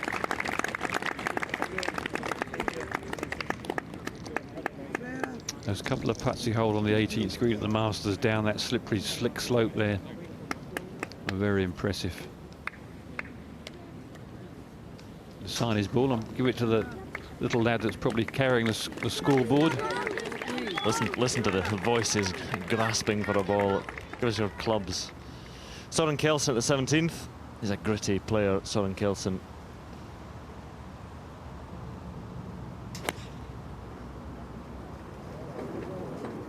Moving this one in from right to left. A good shot.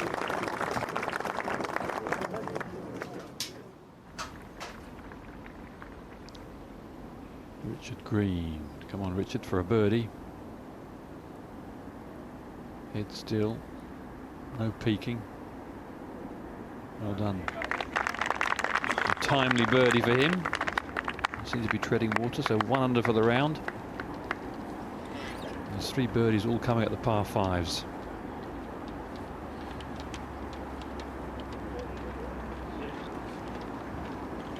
Quiet, unassuming Australian.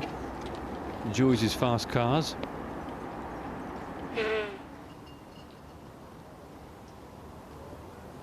It's Martin Laird at the 12th.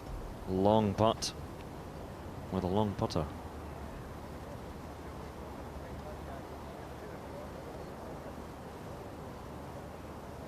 Difficult one, Ken. Yeah, no, well, it's not going to happen, but if you got 4 or 5 feet left of the cup here, it'd roll off the edge of the green. It's anticipate that mine, but you're well judged. Went to college in America, lives in Arizona, as I say, played the PGA Tour. Played splendidly at the end of last season to keep his card. Hasn't played quite so well so far this year.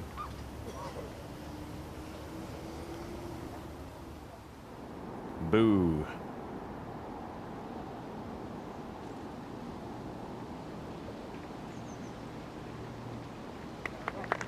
Yes, boo. Thomas Brent Weekly. Birdie goes to 2. 9 shots behind Retief Goosen, who finished a long time ago and is enjoying a game of backgammon somewhere. 2 shots clear of Adam Scott. Nice to see him playing well. Richard Green and Martin Laird, the only players really making an impact on the leaderboard. Those still out in the course. Soren Kjeldsen playing the 17th hole. And Paul McGinley level par today. A good round from Camilo Villegas, Colombia's finest. 67 today. Ross Fisher just completing his 67 for the same mark. Ernie Els 4 under. Not too many shots behind, but a lot of players ahead of him. And Jeff Ogilvy, 70, playing in this tournament for the first time in a while. And Lee Westwood and Rory McIlroy, both 3 playing the last hole. David Drysdale having a poor day today. 2 for his round with 3 holes remaining. 2 under for the tournament. All the way down to Ian Poulter right on this cut mark at the moment. 1 under par. It might go out to level. And not a worry for Richard Green on the 14th. And 8 under par.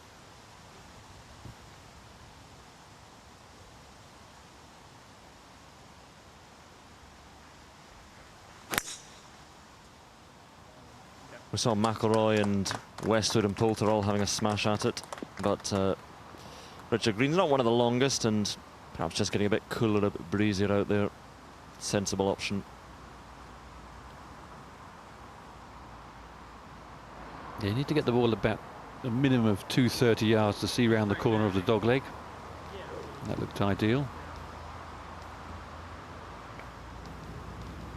18th. Nice tee shot from Ian Poulter. The pin on the 18th is on 9 on, 4 from the right, and I suppose 5 up the little ridge that runs across the front of the green.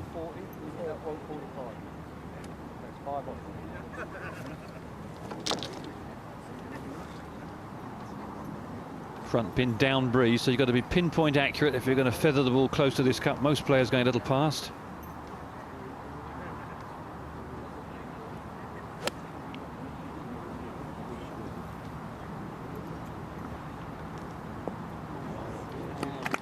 Pretty well done.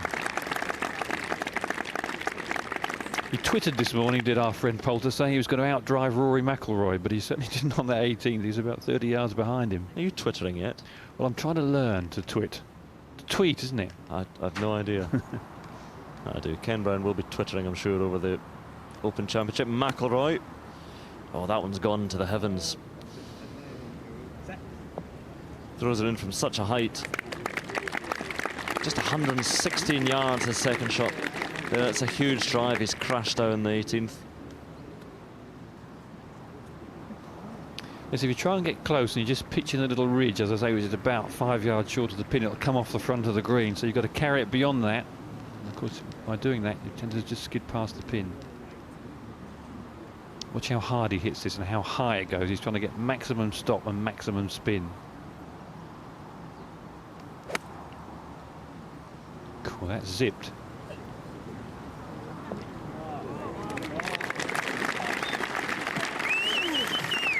Three fine shots. Lee Westwood's the finest.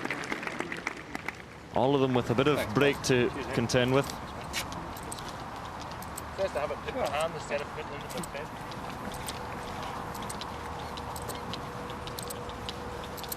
Ryder Cup buddies last time round in 2008. Maybe this is the man for 2010.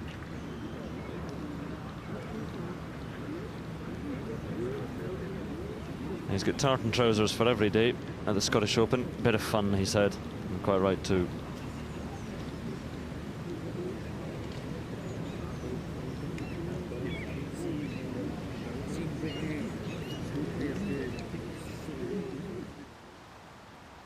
Thirteenth tee and Laird, par 5, reachable in 2 today. And this boy gives it a good old clatter. A long high hitter, and that is perfect.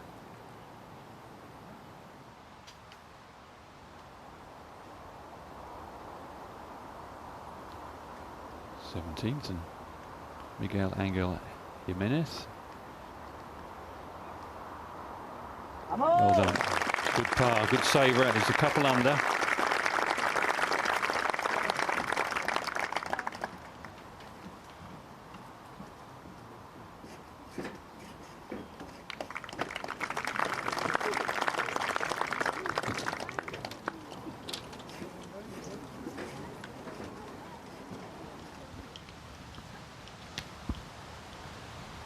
Delightful scenes here. You can almost hear Kenneth McKellar singing. Oh, what a delight that would be, Ken. I have all his records, you know. I love him. And on a day like this, there can't be many places in the entire world. It's a very special place. Because he's been very privileged to come here. Not everyone can just walk in through the front door, but that's the way the cookie crumbles, I guess. There's the 18th green just tucked away behind the big pines. The clubhouse in the background. The man who started all this, David Brench, is his birthday today, and he'll be celebrating down in Denham Village. What a lot he put into this. Didn't work out for him, but had a chattered career, this place, but it's still magical. Now Poulter in a spot of bother. This needs, well, it would help him if it went in. Doesn't want to do anything silly. Turning, turning, turning.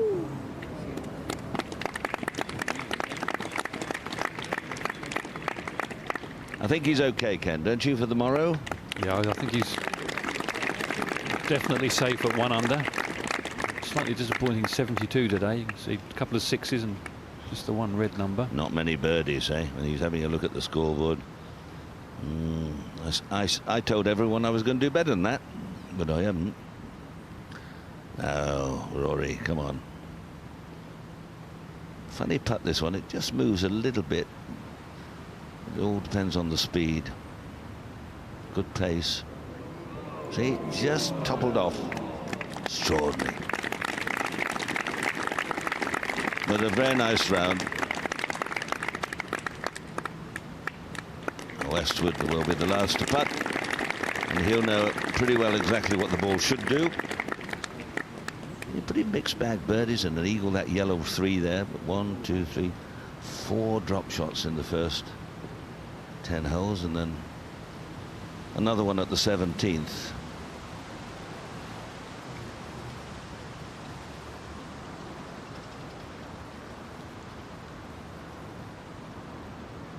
It's the sort of putt, he knows it's sliding from left to right, it's not too quick. As a professional, what you don't want to do here is to see this dribbling low and right. If you're going to miss it, give it a little run on the left edge. You've got to make sure he allows enough break here. And he needs a little bit of pace. No. Amazing, isn't it? Haven't seen the others, that was a little bit... Well, it had only gone 6 inches, and he knew it wasn't going to hold it. Disappointing, he's missed at least 3 putts today. He's held a couple of decent ones, of course. But that's a good round of 66. It's silly to, rather churlish to say he should have done a lot better, but he had certainly played some beautiful golf today, Lee Westwood. And he's feeling a bit better, because yesterday he definitely had a touch of the Delhi bellies, I think. Now Castagno, who's 5 under, he's missed some opportunities today as well. Gave that one a crisp hit. Made up for the 2-footer he missed. He looks happier from long range than close in, doesn't he? Well, we've all done that a bit. 6 under.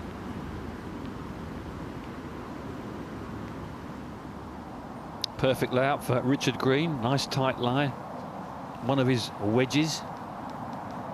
Pin on the back ledge, so he doesn't want to get too much spin on it. Does he like it?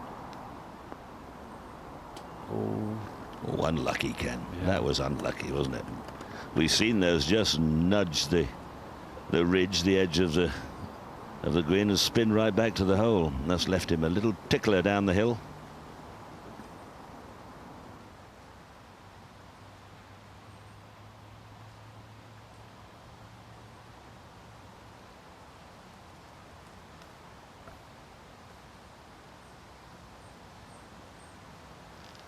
Course designed by Jay Morris and Tom Weiskopf, the Open champion. It's a splendid place, isn't it? I think I know Tom Weiskopf spent about 4 or 5 months here. He loved it so much. He wanted to make sure the best was made of the land. Well, certainly a spectacular bit of land to work with. Castagno's at 17th. And just mentioned David Brench, who was the man who originally saw this site. Got to work on it. It's going to go through the back. No, it's okay. Interesting when you think that there were no foundations in the Great House when David Brench took this place. He had to start off by shoring the whole place up, which cost a fortune, and well, it wasn't to be his luck to continue it on, or the next owners, but let's hope it will survive.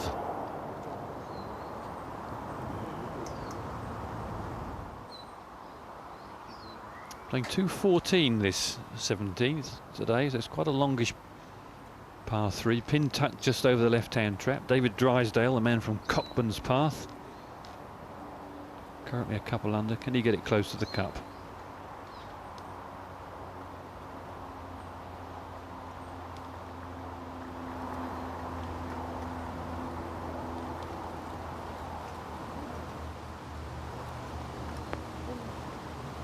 Oh, got the line, Ken, but just needed a bit more beef behind it.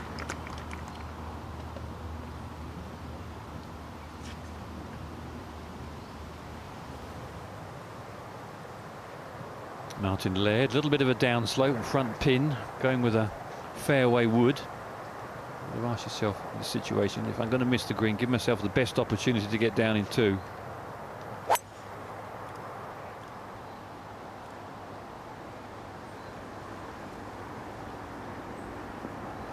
Oh, steady. Oh, stuck on the back. Oh, we've seen him hold from there today.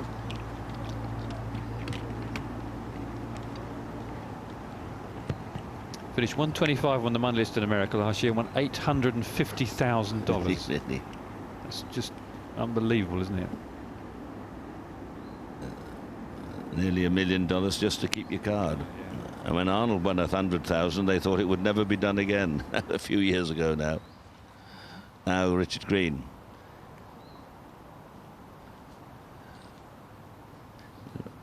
Just a little tickler down the hill at the 14th. He gave that a little bit of a thump, didn't he?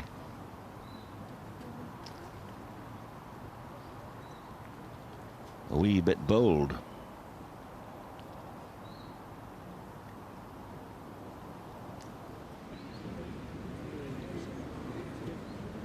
Team's flag fluttering away. 3 bunkers down the right off the tee. The Loch Lomond down the left. It's a bit more left than you think, though, isn't it? For the tree, you really don't see a lot of the fairway down the left, and from the edge of the fairway to the water is quite a considerable distance. You don't want to be down there because it's thickish rough and the trees are in the way, but many players block out towards the bunkers, and once you're in there, if you're tucked up against the face, you can't reach into.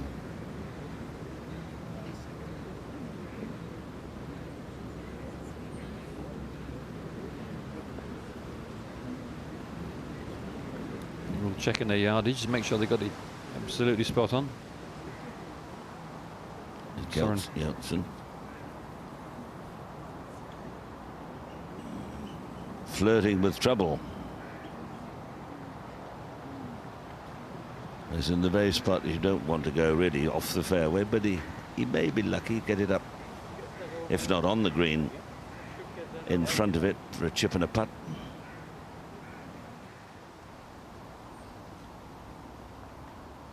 Boo Weekly. He's missed a few of these this season, that's for certain. And there's another one. He is a glorious striker, but a bit wooden and a bit sort of putting by numbers.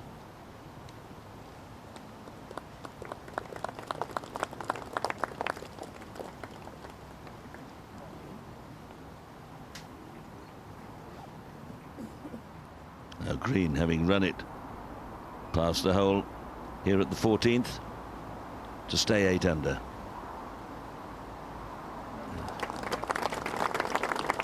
Very quiet, elegant player, very much in the mould of Bob Charles, the other great, another great left-hander from New Zealand. Won the championship 1963, all those years ago. Still very, or quite active on the senior tour. Now this was a very good miss, I would say. He's got a little upslope of a lie, enough green to land on. Still awkward, mine, off those tight fairways, but see what we can do. He's got the face wide open. McIlroy holed it from here earlier today, nipped it, zipped it.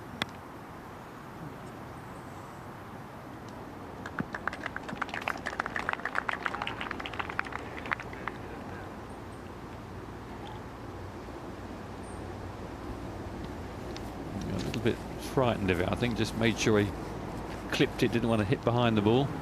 Okay. One of our favourites, Miguel Jimenez, at the final hole, punchy one in. That's one of the best we've seen. He's 2 under.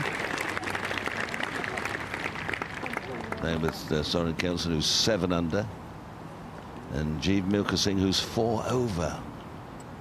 Very unlike Jeev. And here he is. Just watch this very slow, deliberate backswing and just dumps it down. Doesn't look very elegant, but when he's on form, he's a bit mustard.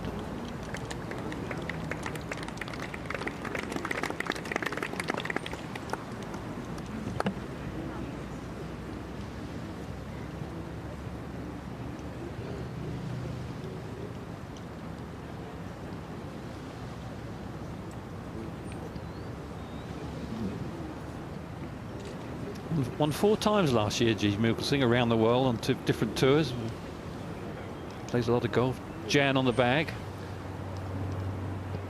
I'm sure I remember Jan when she was a very young girl caddying for me at Sunningdale. I think she's definitely based down there, where the seniors is going to be played in a couple of weeks' time. That'll be a very good event, the British seniors. There's a little service that's operating now. Seaplane service from here to the Machrihanish, a new course, another new, the old Machrihanish, which is virtually alongside the present one. It's a magical bit of the golfing world. You can get there in about 20 minutes in that machine. I mean, they've got a bigger one that holds about 12 people. I think that does about 4 people, certainly 4 with their clubs. Now check on the leaderboard. Goosen was out early, a magnificent round. Had a 12-13 footer for a 62, which just skimmed the hole. Adam Scott, Martin Fraser, oh, very good. Some lovely play out there this morning. It's cooled off a little bit this afternoon. Don't ask me why.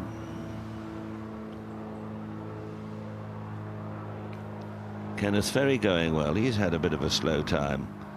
And Ross Fisher, who looks a very good prospect to me, round in 67 at 6 under par. One of the few homegrowners in the on the leaderboard's first 2 pages.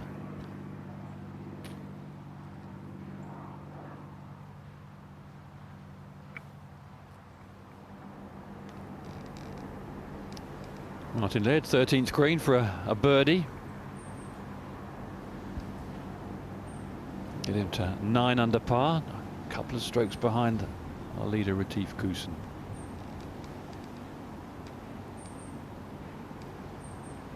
Yes, yes, yes. Well done. Super putt.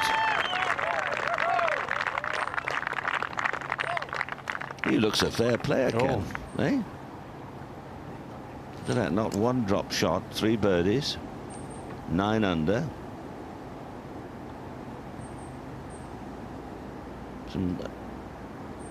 Some dangerous holes left, but also we've seen many a player finish with 3 or 4 birdies in the last 5 holes here.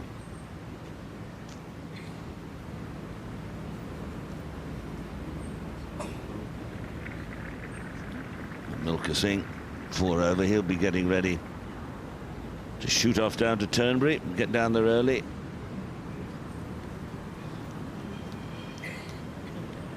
Soren Kielsen, who's won earlier this year on the European Tour, the Andalusian Open, finished 3rd at the BMW PGA at Wentworth, having a great season. In the top 50 in the world ranking now, so he's eligible for all the best tournaments around the world. And this for a birdie.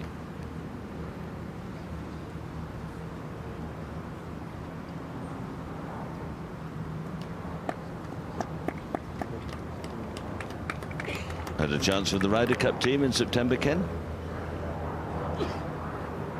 where he's been shaping up. A very steady player. Funny enough, he's used that cutting style for 15 or so years, that sort of Langer. First one was Ian Marchbank, the old pro from Glen Eagles, was the first one to do that. Yep. His son Brian was here yesterday, day before yesterday, saw him. He looked very well. Ian's still going strong, living in Nocturada, plays a couple of games a week. Now Miguel Jimenez with this side on putt for a 3.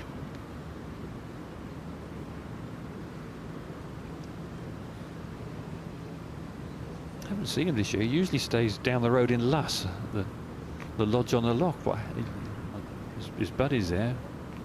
Jose Maria Orizabal, but I haven't seen him this week. Maybe he's keeping a low profile.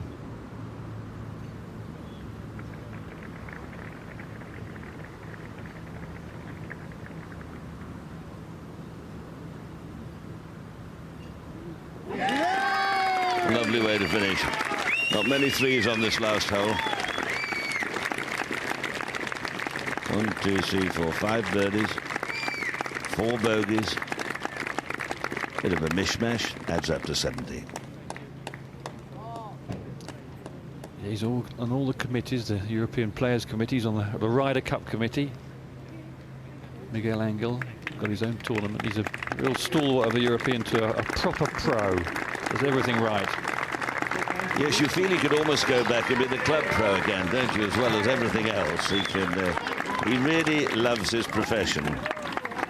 Bit of a late starter, but as far as playing at this level of golf is concerned, but how well he's performed. Now Laird's got the driver out. He's long and he hits it high. He's certainly got the power to get there, but this day 2 going along nicely.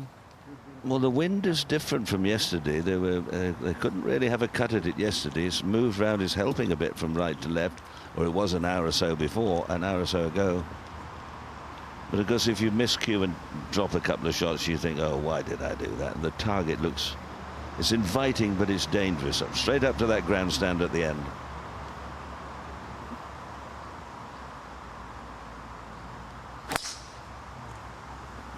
Quit on it, and that could be lost ball. Oh, that may not, I don't know, couldn't see.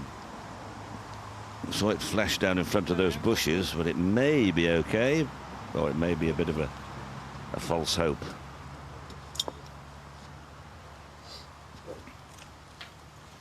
There is a hazard line up there, but I'm not sure if it stretches that far up near the green, a sort of lateral water hazard.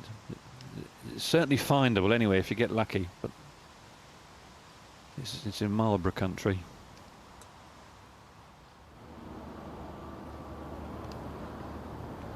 Kenneth Ferry, who's been having not a very good season, but going well here, and just failing to go to 8 under.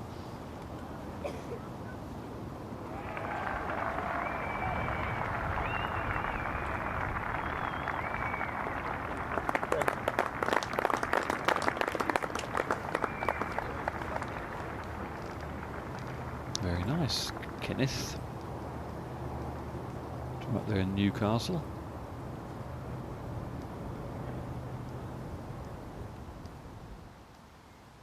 Castagna, I don't think he's going for it.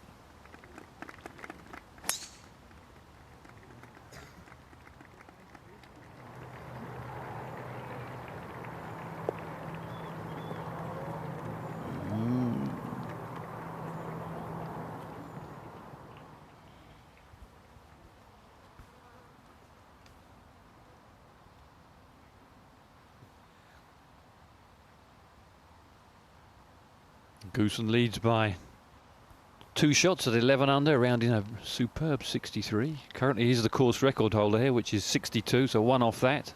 Adam Scott, nice to see him back in top form. Tee to green, outstanding, and he's making a few putts, rounding 67, 9 under. And Martin Laird also on that number. But will he find his ball up the 14th? Been a day of low scoring, 6 under for Martin Keimer. So one of the best rounds of the day. Nick Watney sneaking up there. PGA Tour player, 28 years of age, won a couple of times on the PGA Tour this year.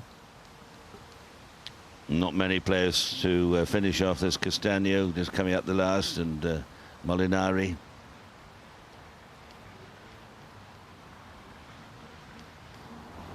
Weekly, the 15th.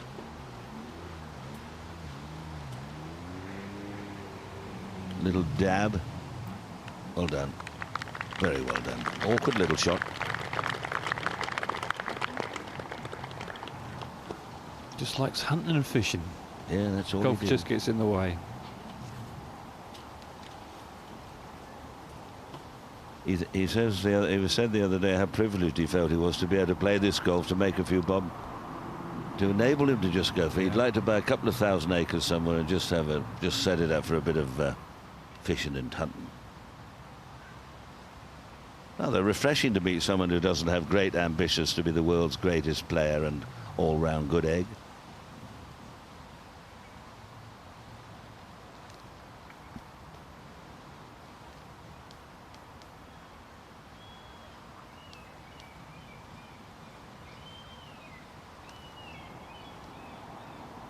th green, and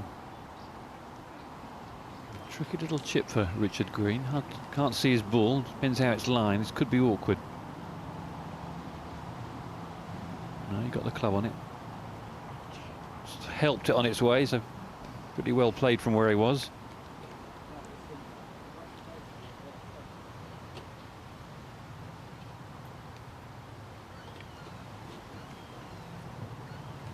Green's first victory on the European Tour was way back in 1999 in Dubai, the Dubai Desert Classic, where he beat Greg Norman and Ian Woosnam in the playoff. No, the lads are out fishing. Now, Ken, you know all about this. Is this good, or is it? Who is that? It's not Retief, is it? No, I think it's Stevie Webster. Oh, is it? Oh, well done. Oh, Martin Laird, remember, he flashed away from the tee, went over there, and I don't think they found it yet. But if he looks as if he's in the hazard, now he doesn't have to find it in there if it is the hazard. If he's in the hazard line, does he? So is it a water hazard? What is it? It looks like a red stake, doesn't it? So it'll be a lateral water hazard. trying to pick his line. It's findable because we saw it sort of dive in, but it was difficult from our angle to see exactly how far it was into the deep stuff. Superb hole though. It's called Tom and Jay's Chance, and a short par 4. If you want to go for the green, you can and take a chance, and otherwise you play safe down the left side.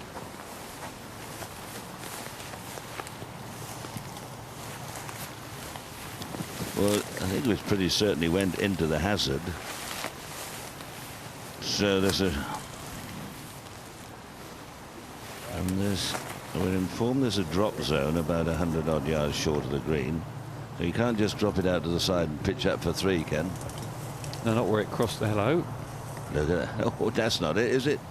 Hey, a newbie Penfold Commando. Look at that, eh? That's a wild one, isn't it? I tell you what, there must be dozens in there, but it's amazing how everyone tramping around, you can't find a ball. And, you know, he could have put in a bad end now to a round, going so well, and the fatal error.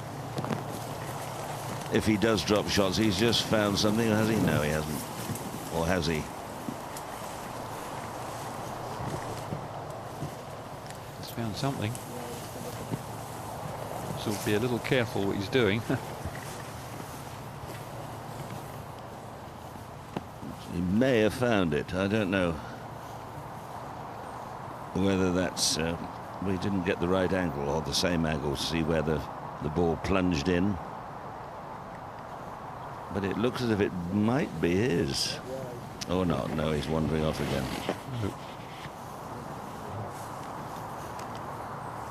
Well, the rules have slightly changed in the hazard. You can sort of play the wrong ball and it doesn't matter anymore.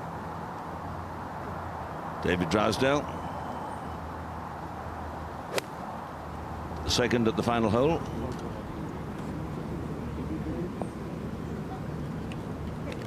Yes, pin in a slightly easier place today.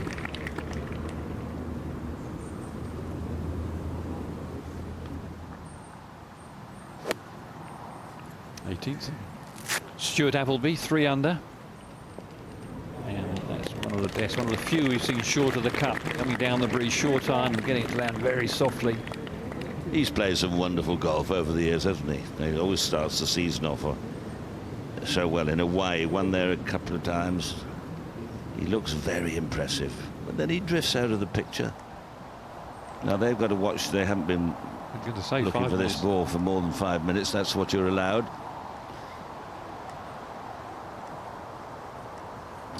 Is this it? Doesn't seem very eager, does he? Are you playing a driving range or so teamy? Blue flash?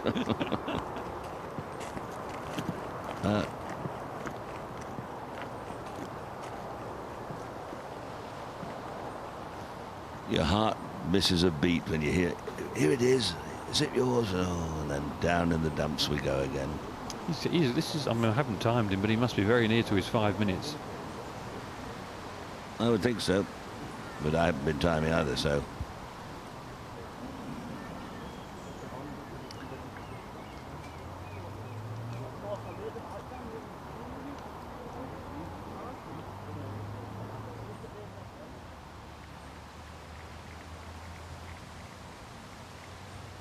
Sixteenth tee, and Richard Green, very generous fairway, certainly the easiest one to find. It's 40 paces or so wide.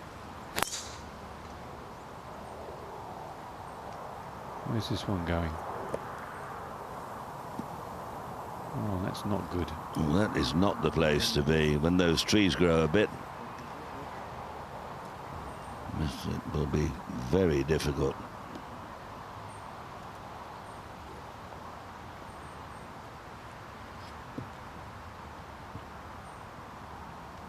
Back to the 18th, David Drysdale coming down for this for a birdie, this for a 3.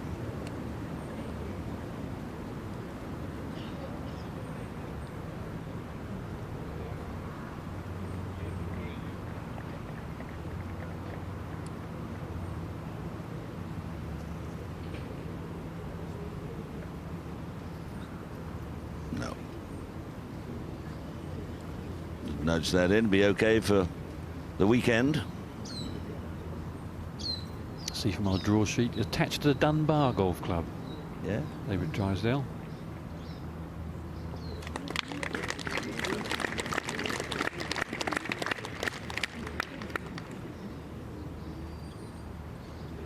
Seven at the 10th. 73. Well, had a good day yesterday, and we'll hopefully have another good day over the weekend.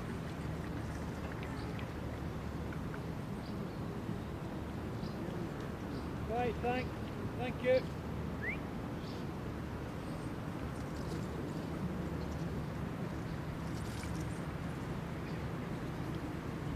Gonzalo Fernandez Castaños, but a great finish, and he birdied the 14th. Barred the 15th, birdied 16th and the 17th, and a chance here at the 18th.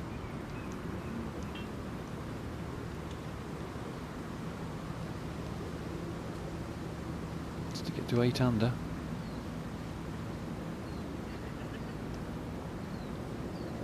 Go on, go on. Oh, just not quite enough pace. Just slide across the face of the hole.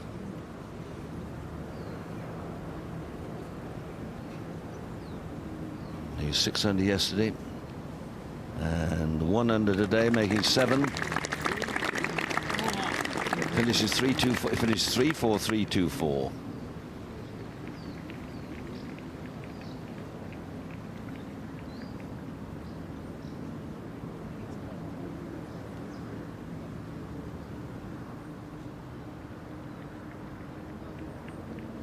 Will be up the slope from the right, a little slower than it looks, and everyone seems to have missed it on the low side. Must be a bit more tilt in the green than looks to the eye. Currently 3 under, 2 under for his round. Stuart Appleby.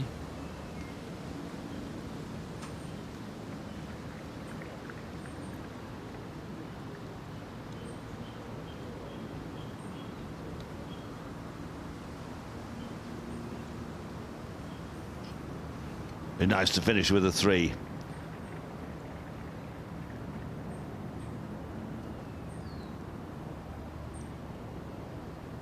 Just outside the right edge and firm, isn't it? It's got to give it a run. And he's done it well, Hold. Well, his day comes to an end, and so does ours. We will be back tomorrow for more golf from Loch Lomond. We will indeed, Peter, and a reminder of how things stand here at Loch Lomond, because if you're just coming in for work, you'll be reminded that it was Retief Goosen who's really shown us what's possible here, the course record holder from a few years back. A 63 today, that's 1 shy of what he did in 1997. Marvellous round of 8 under par. Adam Scott going well, and it's great to see him back after a whole run of missed cuts.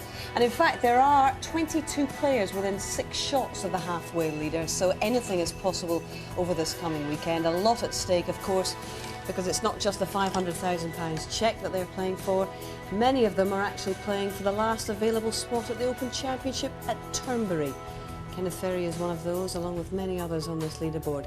Ernie Els, there he is, after a 69 today, 4 under for the championship. Ernie with the best record of anyone in this field here at Loch Lomond. He really does love it here, and it's good to see him returning to a bit of form. Jeff Ogilvie, the highest ranked player in the field, came in with a 1 under par round of 70 today. Oliver Wilson, a great round, one of the best actually, 6 under 65 to catapult him up to 3 under. And looking further down there, you've got Jose Maria Olazabal, 2 under. We'll be seeing him this weekend. Great news. So there we are. We'll be back on air tomorrow on the Red Button from 1 AM and then on BBC Two. Highlights follow this evening, though, of the second day on BBC Two at just about 11:30. In the meantime, from us all here in Loch Lomond, bye-bye.